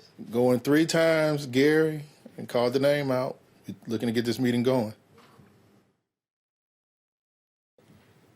All right. We shall now go to our online public commenters. Mr. Whitfield, I believe we have 16 individuals. Who's our first caller, please? First caller is phone number ending in 169. Caller ending in 169. The floor is yours. 2 minutes. General public comment. Hello, can you guys hear me? Yes, sir. Great. Brother Cunningham is worthy of kindness. Everyone under the sound of my voice, keep Cunningham in your prayers. This quote is by Helen Keller. Character cannot be developed in ease and quiet. Only through experience or trial and suffering can the soul be strengthened and ambition inspired or success achieved. Again, character cannot be developed in ease and quiet. Only through experience or trial and suffering can the soul be strengthened and ambition inspired or success achieved. And that quote was by Helen Keller. Thank you for my time. Thank you. Next caller, please. Next caller is William M. Davis. William M. Davis, the floor is yours. You have 2 minutes. General public comment. Let's set that clock back up at 2 minutes. Thank you. Mr. Davis, the floor is yours. Good morning. Can I be heard? Yes, sir. Well, I'd like to start off by saying that it was very interesting listening to the mayor. Of course, I think this mayor has to be better than the previous mayor. Because as a city of Detroit retiree, many of us received, we all received, general fund retirees received a pension cut of 4.5, a cost of living cut of 2.25, and an annuity clawback from our own savings of 15.5%. which is 22.25%. I don't think any of y'all could be living today on what y'all 22.25% of less than what you was making 13 years ago. Also, I was hoping to hear perhaps a restoration of at least the cost of living. That would be a step in the right direction, because during the time that Mayor Duggan was in office, over 4,000 general fund City of Detroit retirees died. And some would have died, but I think the numbers was more than it had to be if he had tried to help. I don't think he tried to help. I don't think he wanted to help. I think his solution is like Hitler's solution, just to let people die. You know, City of Detroit retirees, especially most of the Black City of Detroit retirees. He had no care for us. Also, I'd like to hear more information as it relates to rides for seniors, the 62 and older. They mentioned that, but they didn't really go into any detail. Also, more needs to be done to make sure that if more of the appointees lived in the city, that could make a big difference. Because since the time I left office, you know, the mayor and city council and most of the appointees have received at least a 45% increase. Wow, a 45% increase versus a direct cut of 22.25 plus the cost of living, you know, going up. So we need help. Help us. Thank you. Thank you. Next caller, please. Next caller is Betty A. Varner. Ms. Betty A. Varner, the floor is yours. You have 2 minutes, general public comment. Good morning to all within the sound of my voice. I'm Betty A. Varner, president of the DeSoto Ellsworth Black Association. I'm hoping that the council and Madam Mayor will consider the project, the Finkel Corridor. I have been advocating my association. We've been advocating for years for the Finkel Corridor. Finally got attention last year. There was a lot of meetings with good conversation, but the reality is it's no money. So I'm hoping that the Finkel Corridor can continue to be a part of the communication with the mayor. And we would like the same focus on our area that has been happening in other areas around the city of Detroit with other corridors. And that's a beautiful thing. But sometimes we feel like, oh, it's so hard over here. We know we are a lower income area, whatever, but we love our community. As a smaller Black club, we're doing the work to do what we can to improve our community. We need help. We need monies. We also, associations, we need help with that land use hearing. We need monies to pay that $1,500 that the city is requesting that you have to, that fee to have a land use hearing. You've asked us to beautify these parks and make them useful, not parks, these vacant lots, to make them beautiful and to improve the our communities. Help us, not make it harder for us to do what we are trying to do to improve our community. We're trying to extend our park, and we can't do anything until we have that $1,500 to go before. Thank you. Next caller, please.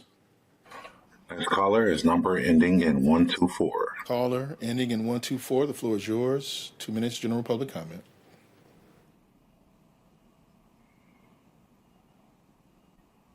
Caller, are you there? Mr. Whitfield, let's put this caller at the end of the queue and go to the next caller, please. Okay, next caller is Sky Devices X63 Max. Okay. Sounds like that caller's here. Caller, are you there? Caller, are you there? Yes, I am. Can I be heard? Yes. The floor is yours. Good morning. I was listening to Madam Mayor Sheffield. She poured out a lot of points. But what I was doing, I was writing down some of the things she was talking about.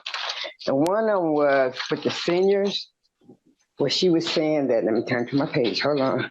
But she was saying that the seniors wouldn't have to pay to go where they need to go. So I was trying to find out, is she talking about the buses or Lyft or what? I'd like to know about that one. And let me see. I appreciate her saying that we need more lighting in our neighborhoods, because actually we didn't get no extra lighting, and it's not extra in my neighborhood that I have been talking about for years. I used to have to walk in the dark to go to the store or to the corner store, to the gas station. So I appreciate that. Also, I want to know if I want to have a meeting with Madam Mayor, how can I go about getting a meeting with her? Because I need to talk to her about some other issues also. So, and Councilwoman Mary Sheffield, Councilwoman at large Mary Waters, and at large Coleman Youngs, keep standing up for the seniors, because we need a lot of help, a lot of assistance, especially people that's been in their homes for a while. And even though some of them have had work done to their house, but we need other assistance. And it was approved by the city council, but they ran out of money. And I would like to have that, what we were supposed to get. And I know I'm not the only one, because a lot of people called about the letter. Thank you so much. Next caller, please. The next caller is Cicely McClellan. All right. Ms. McClellan, the floor is yours. You have 2 minutes, general public comment.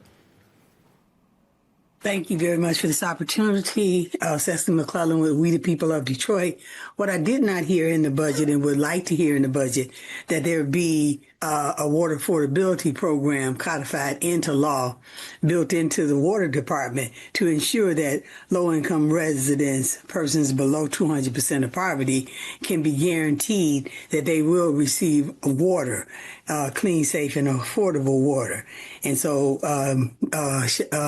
Mayor Sheffield was the champion before for water affordability. So it's my hope that she will continue that endeavor and ensure that it is codified into law, and that there will be funds allocated specifically for that purpose. Also, additionally, I am a retiree of the city of Detroit, and I agree 110% with what Mr. Davis has indicated. Trying to live off of what you received over 10 years ago, a 22% reduction is not, it's moving you more and more toward poverty. Is nice that there's a consideration for a 13th check, but that 13th check only covers slightly over 1 month of the clawback that the bankruptcy imposed upon certain people in the bankruptcy. Not everybody, just people between 2003 and 2013 were made to pay that 15.5%. So, at this point in time, with the number of people that have passed on, there needs to be a revisiting of the bankruptcy, and there needs to be some effort to make retirees whole, because as it stands, we are going backwards in terms of being able to live affordably. Thank you very much. Thank you. Next caller, please. Next caller is Owner Papa. All right, caller, the floor is yours. You have 2 minutes, general public comment. Good morning, and thank you, Honorable Madam Mayor. Congratulations, and through the chair, may I be heard? Yes. Carolyn Hughes. I have a few questions about the state of Detroit. We understand that the state of Michigan has let out twice the number of liquor licenses that are allowed by the state themselves, and I want to know how you're addressing this. We understand that there is a direct correlation between violence, crimes, mental issues when it comes to alcohol. And I'm wondering if we're going to take a direct action, first of all, a moratorium on liquor license, and then a program to reduce the number of license to a legal level. And I would like to know also if we're going to do a study, which CREO was given the $300,000 to do that they neglected to do, was over $300,000 on a disparity study. It's interesting to me that the city of Detroit, a majority black city, where the Detroit residents make less than the people who are non-Detroiters. Is that by design? And I think we need to have someone look into that in terms of a study of how this happened, an investigation even. And I also think we need an investigation into the Leland House, how we got here, how they are in non-compliance, how these landlords get away with not paying their fines and still get to exist when you take away people's homes for the very same things. I would like to understand how $42 million of our surplus tax dollars can be considered as income for business owners to use as their own money. Thank you. Next caller, please. Next caller is 75-year resident. All right, caller, the floor is yours. You have 2 minutes, general public comment.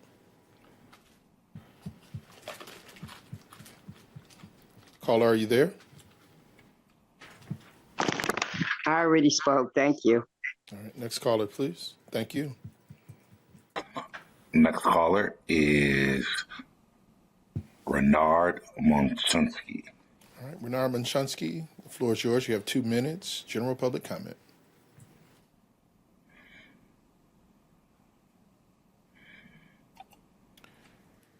Mr. Monchunsky. Good morning, Mr. President. Can I be heard? Yes, sir. The floor is yours. Mr. President and honorable members of council, my name is Renard Vashansky. I'm a District 6 resident and long-term resident of Detroit, and I organize on transit with Detroit People's Platform. I'm extremely encouraged to hear the budget proposal from the mayor. Though I haven't been able to read the text of the budget just yet, whenever it's published and out and available for the public, it already sounds encouraging in terms of the investments for transit.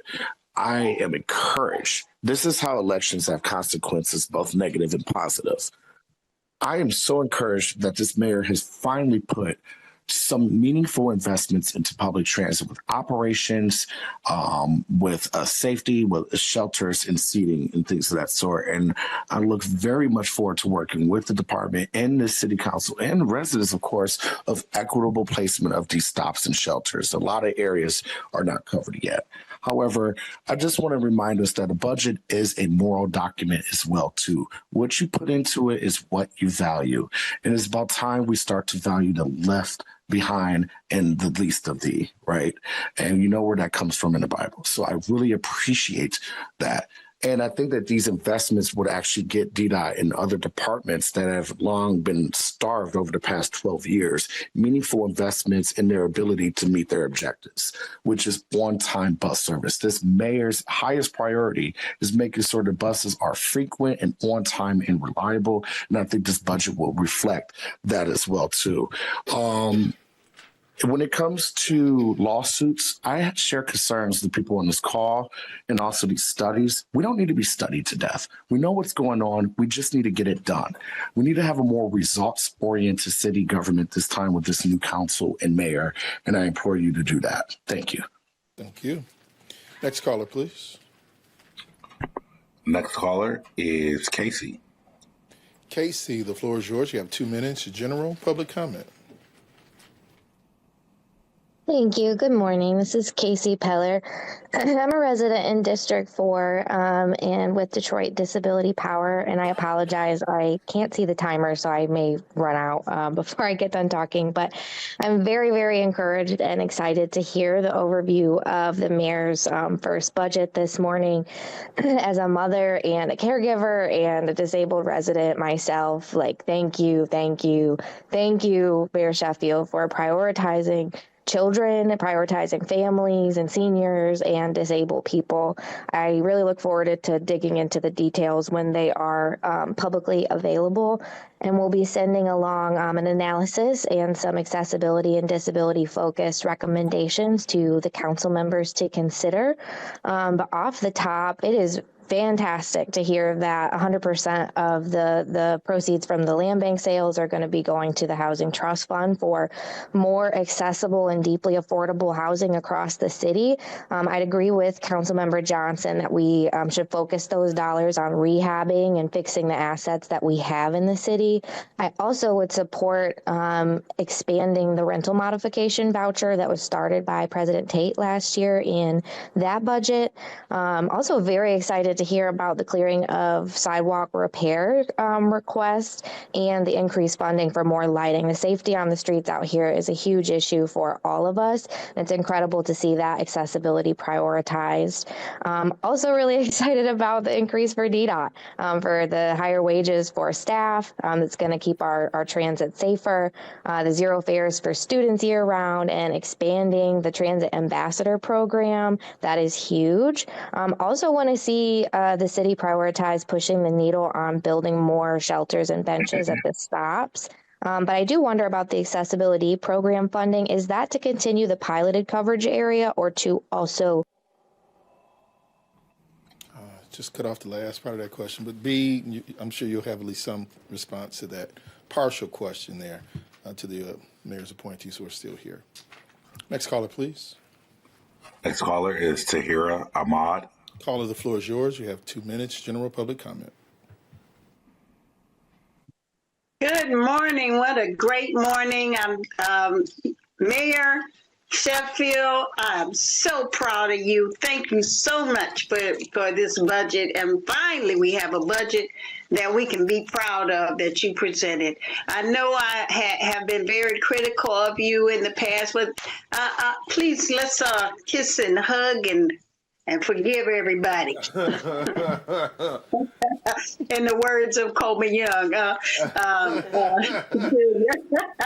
I am proud of you all. I'm looking forward to working with everyone. I'm part of the ACE, which is African Centered Education of Detroit. We're working with VD and trying to reestablish African Centered Education, which I helped spearhead in the 90s, so that we can get our students to stop dropping out. They don't want to read about how C-Spot run. They want to know about Lewis Latimer, who made the filament that made Edison's light bulb last forever. I'd like to hear the mayor talk. I would have liked to have heard her talk a little bit more about the task force, the reparations task force. Where are we with that? How would that fit into the budget?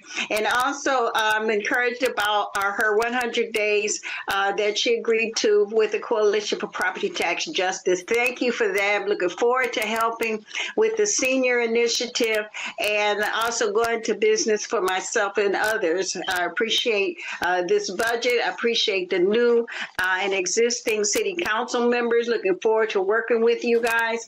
Roof repair and repairs. The seniors need repairs and wraparound services would be great because there is a limit for 10 years. If you've had help from the city, it'll be 10 years before you can get help again. And our houses are older, and the LLCs on PREs, take them off. Thank you. Thank you. Next caller, please.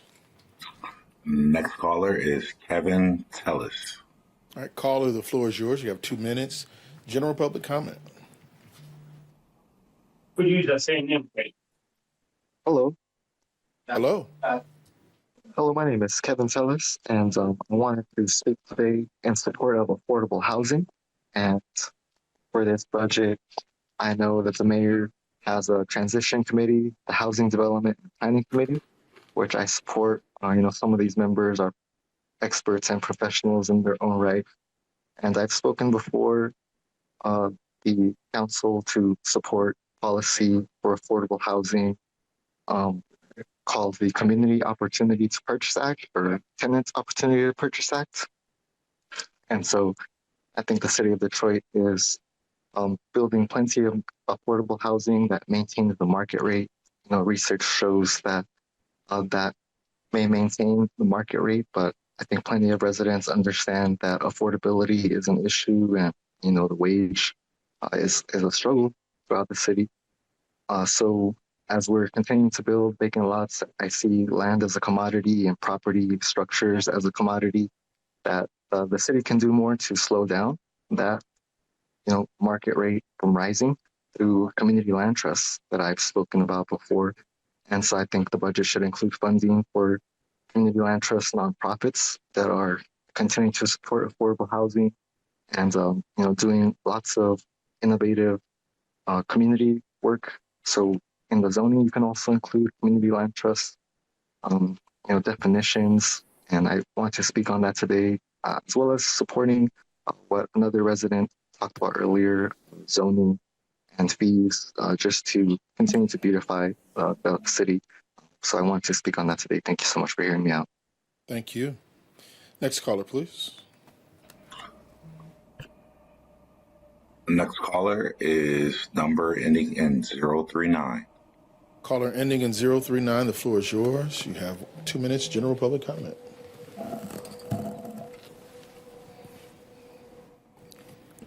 Caller, are you there? Yeah, I'm right here. Allow me to reintroduce myself. I'm Mr. Rue. And Mimi, Tanisha Coleman's daughter, wants just exactly what the F she wants. She wants that tag removed from her mama. Tanisha Coleman, DPD case 20-11112. The false $8 bogus $8 tag of suicide removed from Kanisha. Now, I just recently had words at the Board of Police Commissioners meeting in the hallway with Commander of the Homicide Unit, Rebecca McKay. And she said there was evidence. I know she's lying. I want to repeat that. I know she's lying because Kanisha did not shoot herself. And I've already said the name. No need to say it again. The Homicide Unit has been covering up murders, not only Kanisha's, Isaiah White's and Kevin Simeon's as well. Now, I want to say congratulations to Mayor Mary Sheffield. For my own personal reasons, and because of the fact that she said she would support the Something Special project, along with some other projects I'm going to put forth. Now, every member of Detroit City Council, the Save America Act is now in the hands of the United States Senate. And I am the 93rd Precinct, Michigan 93rd Precinct Republican delegate for the state of Michigan. My Republican peers nominated me and voted me to be on the executive Republican. Thank you. Next caller, please. Next caller is the Jai Singletary. All right. Jai Singletary, the floor is yours. Welcome back. You have 2 minutes, general public comment, sir. Good to hear from you. Yes, sir. Good morning, Council President. Can you hear me? Yes, sir. All right. Good morning once again, and to all City Council members. My name is Jai Singletary. I'm the Executive Director of Woodbridge Neighborhood Development, or WND. We are a community development organization that has served the Woodbridge neighborhood with home repair, neighborhood planning, and park activation since 2002. And I'm calling in today in support of general fund dollars to continue the Life and Legacy Planning Program, sponsored by Councilman Benson and the Generational Wealth Task Force. WND, along with Sinai Grace CDC and the Villages CDC, have partnered together and have received grant funds for income and age-eligible residents to receive minor home repair services, incumbent upon that they the homeowner, has an estate plan or they complete an estate planning workshop. The three organizations, again, will be working with the Neighborhood Legal Services and Michigan Elder Law and Advocacy Center to provide such workshops. And the continued funding of the city's program would increase the options for eligible residents to receive workshop assistance.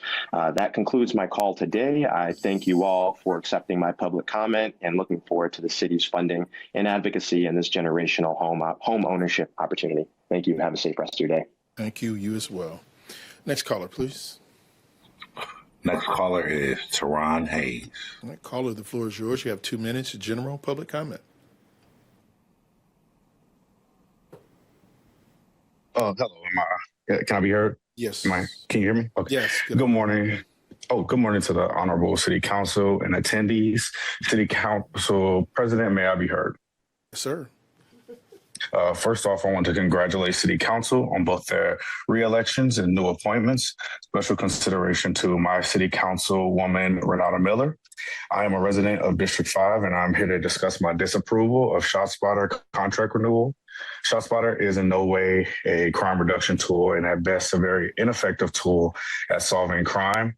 According to Sound Thinking, a company for ShotSpotter, in 2025, there were almost 10,000 ShotSpotter triggers with a reported 111 injuries. 1,354 incidents where shells were recovered. There is also data from the Michigan Advance that states that traditional call-in dispatch response time is 12 minutes, while ShotSpotter dispatch time is 40 minutes. Two additional aspects that I would like to add is that that if there is someone who has a gunshot wound, they need an ambulance. ShotSpotter's technology is not achieving that goal.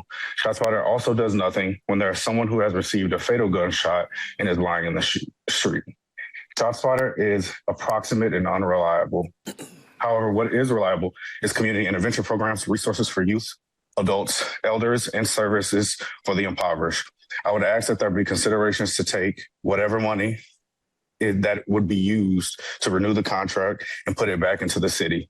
The residents of Detroit need more resources and have proven that when they have more resources, they can and will do more. That concludes my comment. Thank you. Thank you. Next caller, please. Next caller is Tyson Gersh. Tyson Gersh, the floor is yours. You have 2 minutes. General public comment.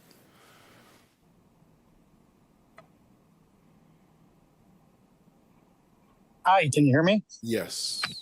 Hi, thanks. I guess I just wanted to chime in about the budget, which I haven't been able to review because it doesn't seem to be published anywhere. So my ability to comment is super limited. But I think, the city previously has done a good job showing transactions at the department level. Open Checkbook Detroit was a really good program. I don't know why we stopped doing that. It was incredibly transparent and showed taxpayers exactly how their dollars are being spent. I know the city is kind of panicked right now to figure out how to up its revenue. And I know it's been able to achieve that on paper, but I know it's a real concern to keep solvency.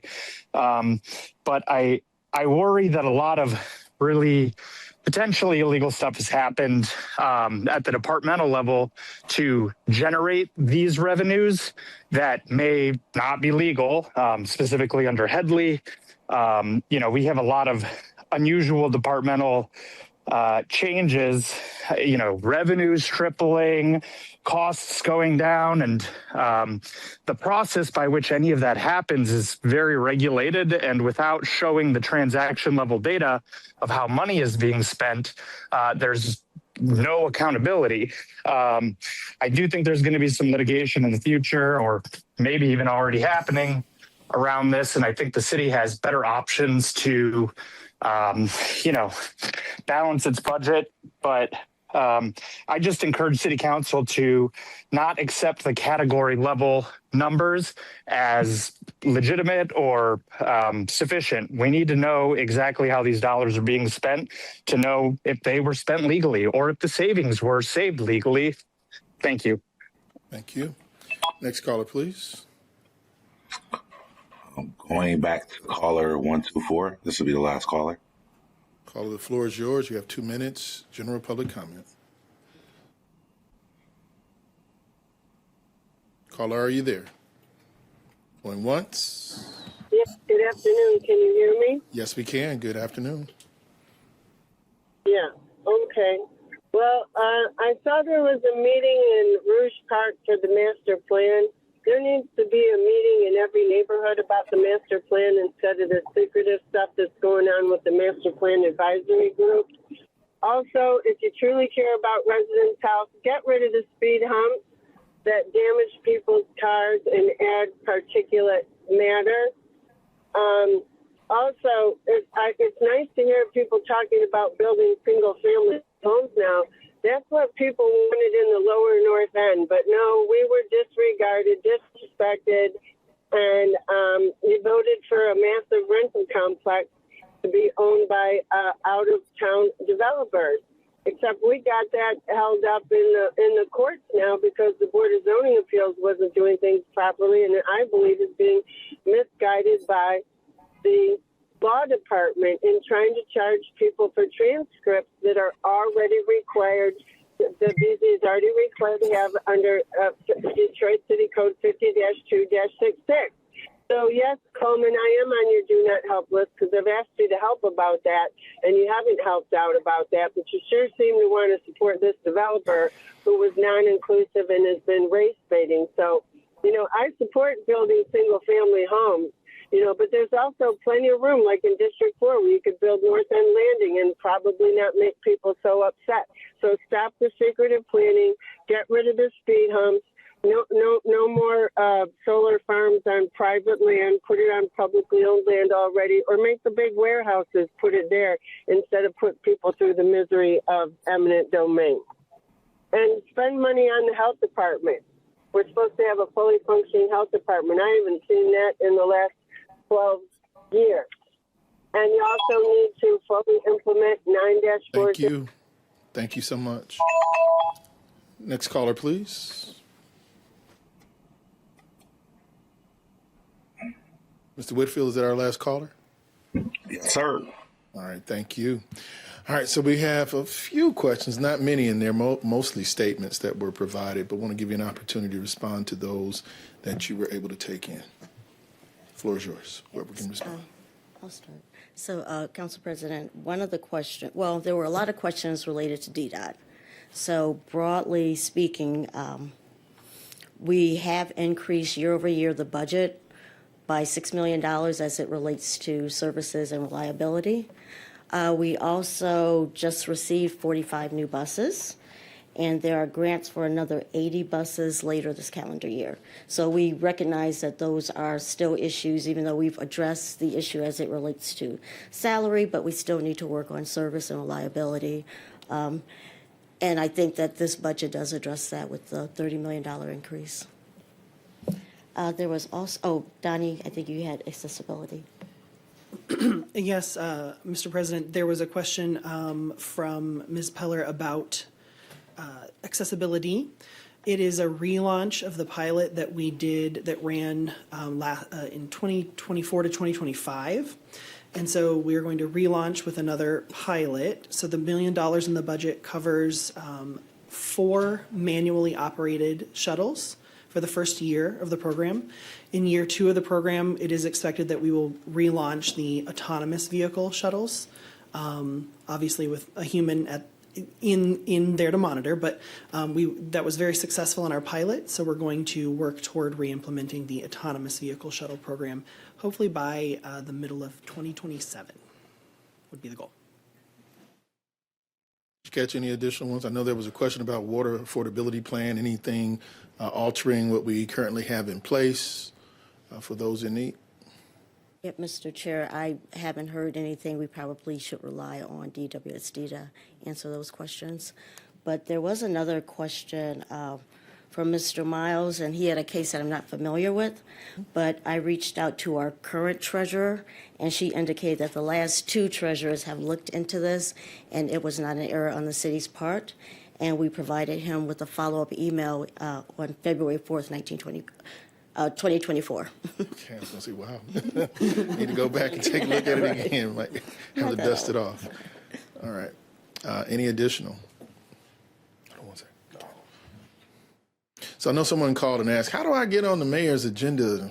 Mr. Washington, what's a phone number that folks can reach out to the mayor's office? Because a lot of times the issues, concerns that folks present to us are not really city council issues, at least on the front end. We certainly want to receive them and listen to them, hear them, address them as best as we can, and work with the administration to do so. But the first stop in many situations could and should be of course, the Dons in the neighborhood. But when that doesn't work, folks want to reach out to the mayor's office. What's a phone number that folks can reach out to? Yes, and good afternoon through the chair. If constituents would like, they can call the number 313-224-3400. Again, that's 313-224-3400, and we'd be happy to assist. All right, thank you. Mr. President? I think you may have had some additional before we go to colleagues. Okay. I did have another. William Davis also called, and I wanted to let him know that this budget does include the prorated 13th check, and the amount for GRS is about $475, and for police and fire is about $660. Okay, thank you. With further discussion, I have Pro Tem Young, followed by Member Waters, followed by Member Benson. Pro Tem.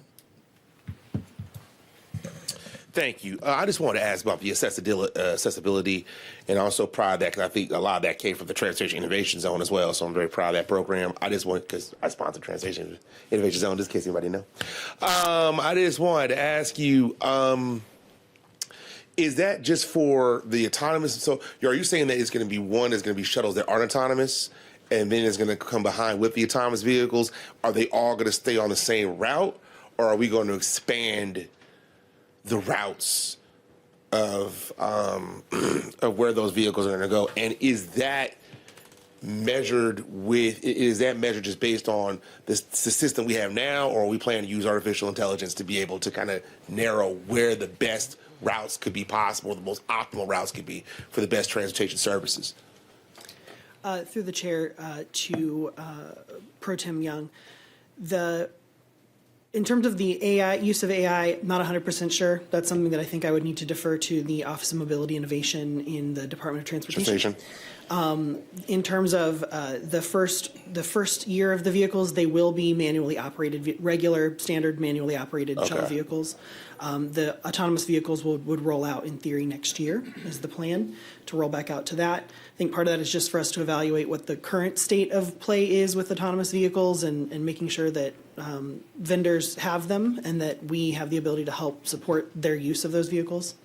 In terms of expansion of the route, right now it's, I believe the plan is something like the greater downtown area and the original sort of 1.0 footprint in the neighborhoods that we had in the first pilot. I believe as we use the pilot and we understand the needs and we kind of see how it could scale, we would look at data from that. Okay. But basically you're just saying, so basically it's going to be the second year. And when you said that, you meant like human in the loops, you mean a human being will actually be in the vehicle. He'll still be driving by himself, but it's somebody who is human will actually be in the vehicle in case things happen and things are going with the autonomous aspect, correct? I believe so, yes. Okay. Excellent. I just want to say, and I also wanted to ask, do we have anybody from the law department that's on? We got Graham here. May be able to assist. I don't know. I'll just throw it out anyway. Since we're already here, might as well. Graham, good to see you, sir. I wanted to ask you about guaranteed income. And part of the reason why we've had issues with implementation of guaranteed income, and let me back up by saying, RX Kids is targeted, so it's targeted versus a certain group of people, which is a great thing. We should have that, but it's targeted, and it's also there's state money that's provided for that program, whereas guaranteed income does not have a state source identified as of yet, and it's based on income. It's not based on a targeted group of people, but both these programs are based on no strings attached, whether it's for a targeted group of people or for based on your income, which is what I want to know. But part of the reason why that is because Article 7, Section 26 of the Constitution talks about that the city cannot give out loans of credit. even though what we're talking about here, that this is a welfare program. It's basically a program that's doing in terms of people, in terms of financial assistance. Most of Article 7, Section 26 talks about the city not being on the hook for private liabilities. You know what I'm saying? Whether it be for like municipal insurance or sureties or things of that nature. That's not what we're talking about here. We are talking about basically being able to, there's an actual human benefit and city municipal benefit in terms of helping people who are poor and reducing poverty. And it's a pilot program, so it's not something that's going to be guaranteed on forever. I see maybe 12, 18 months off the top of my head, 125 people, maybe $500, per month in that program. I just wanted to say, because of that, there's also a constitutional amendment, Article 8, Section 8 of the Constitution, that refers to the general welfare. Now, most of that talks about disability, but also but laws have said, court cases have said, legal precedents said that also includes general welfare as well. I want to know, does that, plus the laws that we have in terms of social welfare program, plus also case law that have shown that guaranteed income is not a loan of credit, would that be enough to meet the legal test in order for this to be legal? Through the chair to Councilmember Young, or to Pro Tem Young. Thank you. That is a fantastic question. It's something that I don't have all the information in front of me right now to be able to give you a full detailed answer, but I think that it's a fantastic approach to help be a shot in the arm to provide these type of resources to people who need it. In need, obviously, as the mayor spoke, that's a priority to this administration. So I'm sure if you provide that question to our office, we would gladly look into the details and see what can be done there. Okay. Thank you. I appreciate it. Thank you, Mr. President. I'm done. Thank you. Member Waters? Thank you, Mr. President. I was not going to mention guaranteed income, but I was going to say when Member Young and I first arrived, we were both pushing for it. I do believe that it will help to address systemic poverty as outlined by Mayor Sheffield. So I wanted to just kind of, lift that up. But what I would like to lift up also is Jumpstart. And I know we used ARPA dollars the last time, but I've got to tell you all, if there's any way to find some additional dollars for that program, it works. It has helped a lot of people get new skills, additional skills that would help to further promote them on their jobs. So it's been tested, and it works. And so I would like to see some additional dollars added to Jumpstart, if it's possible, because it is a program that helps a lot of our residents.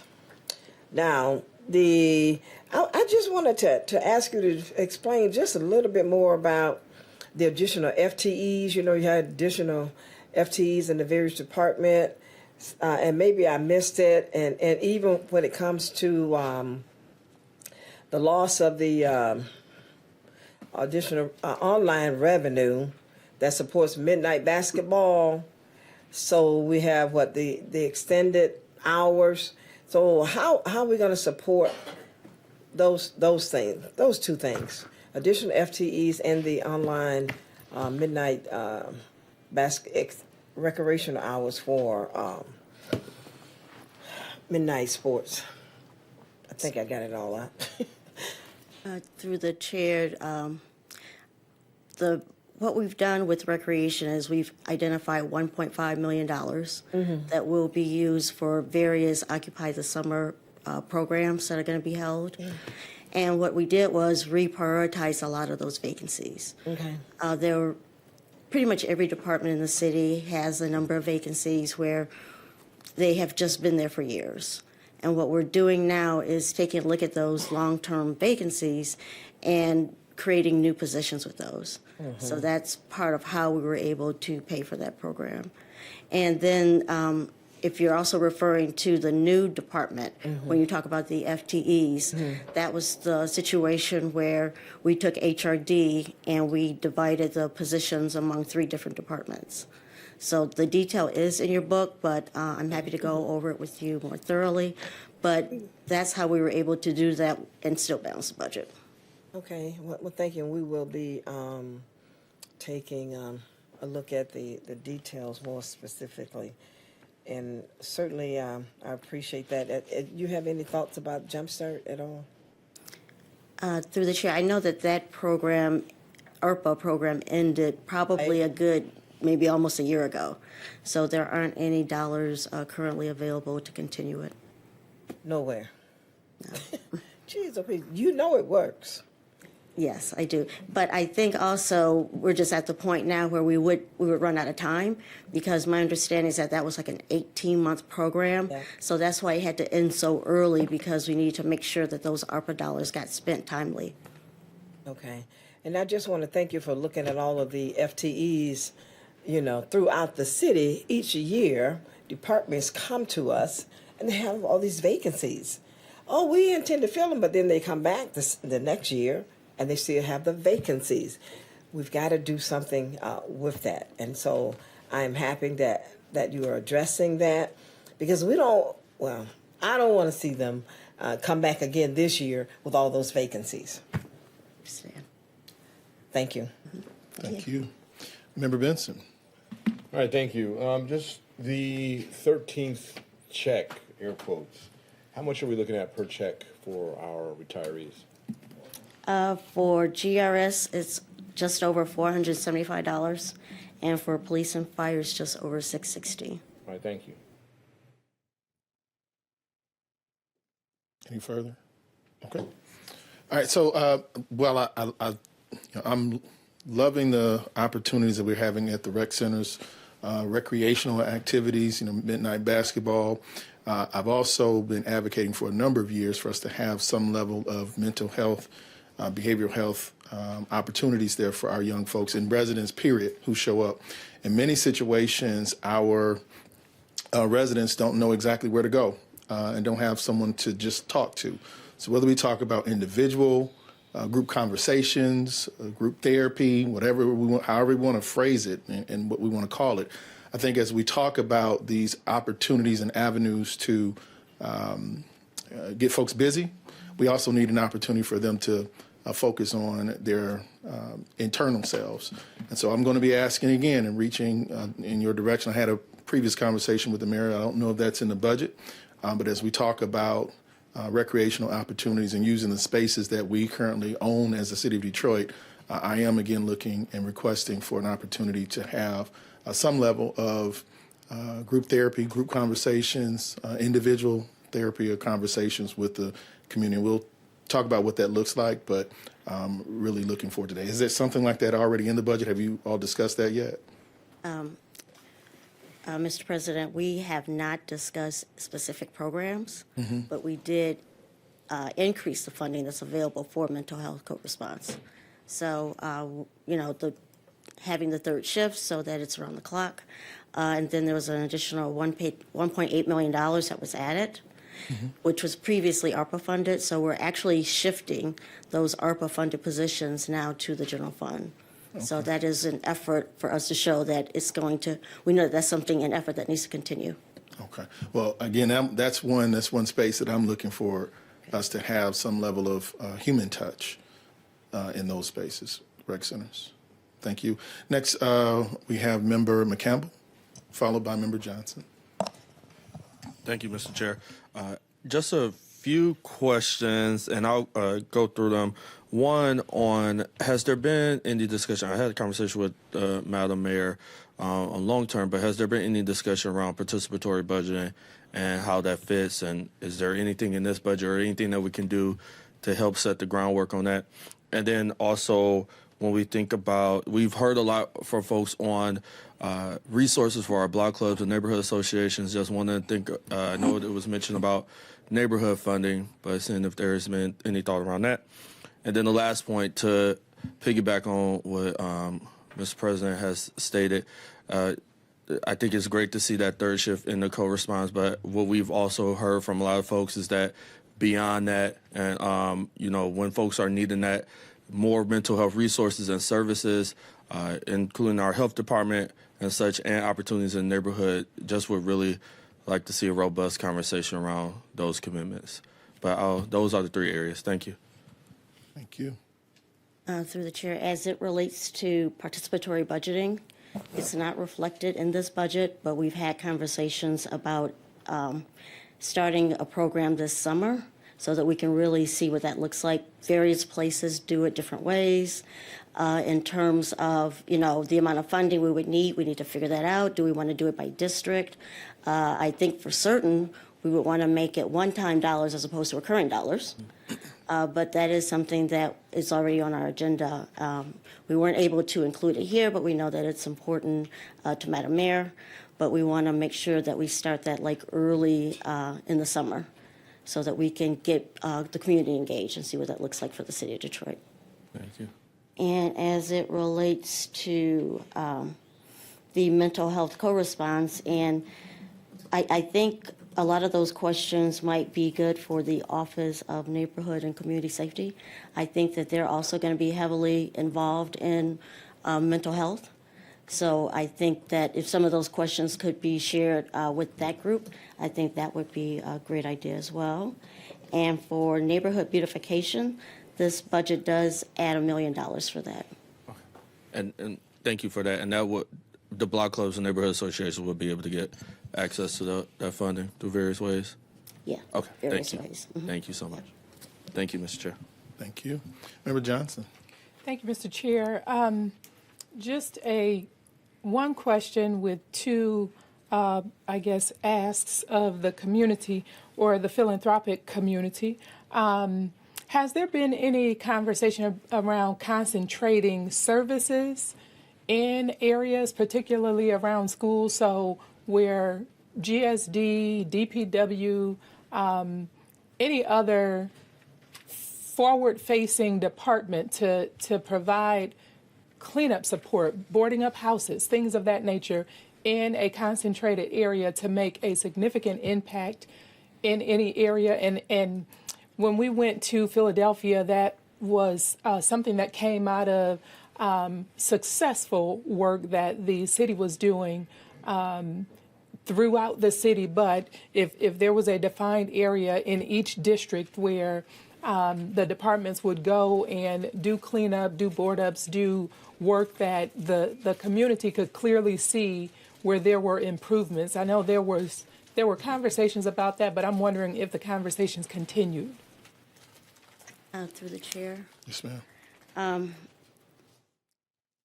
I think that it might make sense to have maybe annual, around the year activity like this.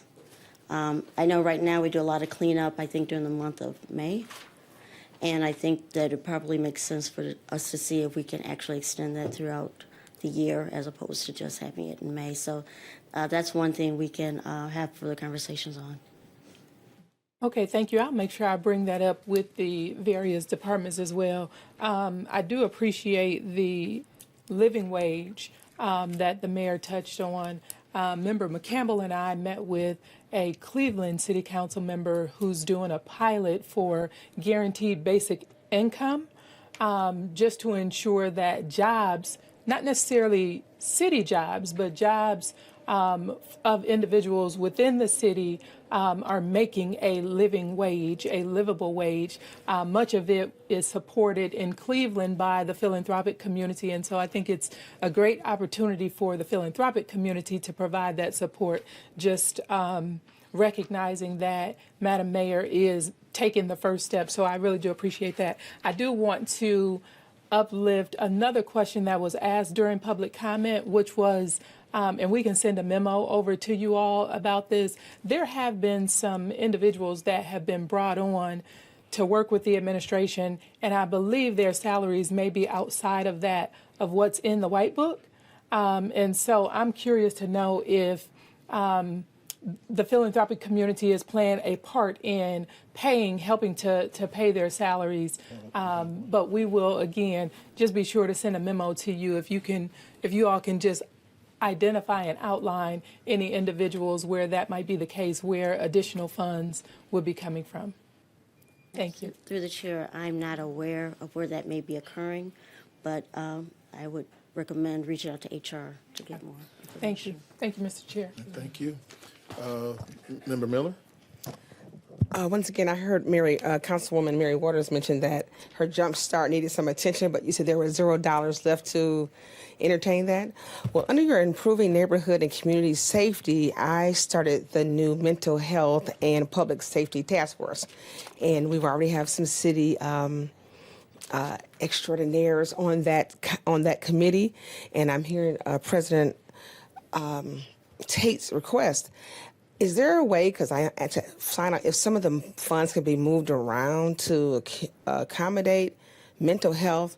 Because if we're trying to talk about mental health and community safety, we cannot eliminate the fact that mental health is a large reason why we have some of our safety issues. Mental illness is serious, and I would say it accommodates for a large part of crime that's not being directed from the mental health aspect. So I would like to maybe work with one of the departments, see how we can maybe move some things around to include mental health beyond a 24-hour coverage for city mental health and co-respondent unit. Mental health is an issue not just for the response unit, but just for the individual, our residents. We've had, in my years, we've had mental health facilities, and they're all closed down. Every last one has closed down, and I've not seen the gap in between where we can help our residents. So I look forward to hearing how we can put some money towards that. Thank you. So through the chair, throughout the budget process, you will have an opportunity to perhaps move dollars between programs if that's something that's a priority for you. Thank you. All right, so we're going to go first with Member Santiago Romero, and I saw Member Waters had her hand up for the last comment for this session to allow us to move on to the rest of our days and actually start diving into the budget. Member Santiago Romero. Thank you, Mr. President. I will take this opportunity since we're here to just briefly share. Would love to help with the infill housing project that you guys have going on in 48210, so around Lauren Avenue. When it comes to the mental health and emergency management, I believe, was moved under DPD. Really, they should be moved under fire.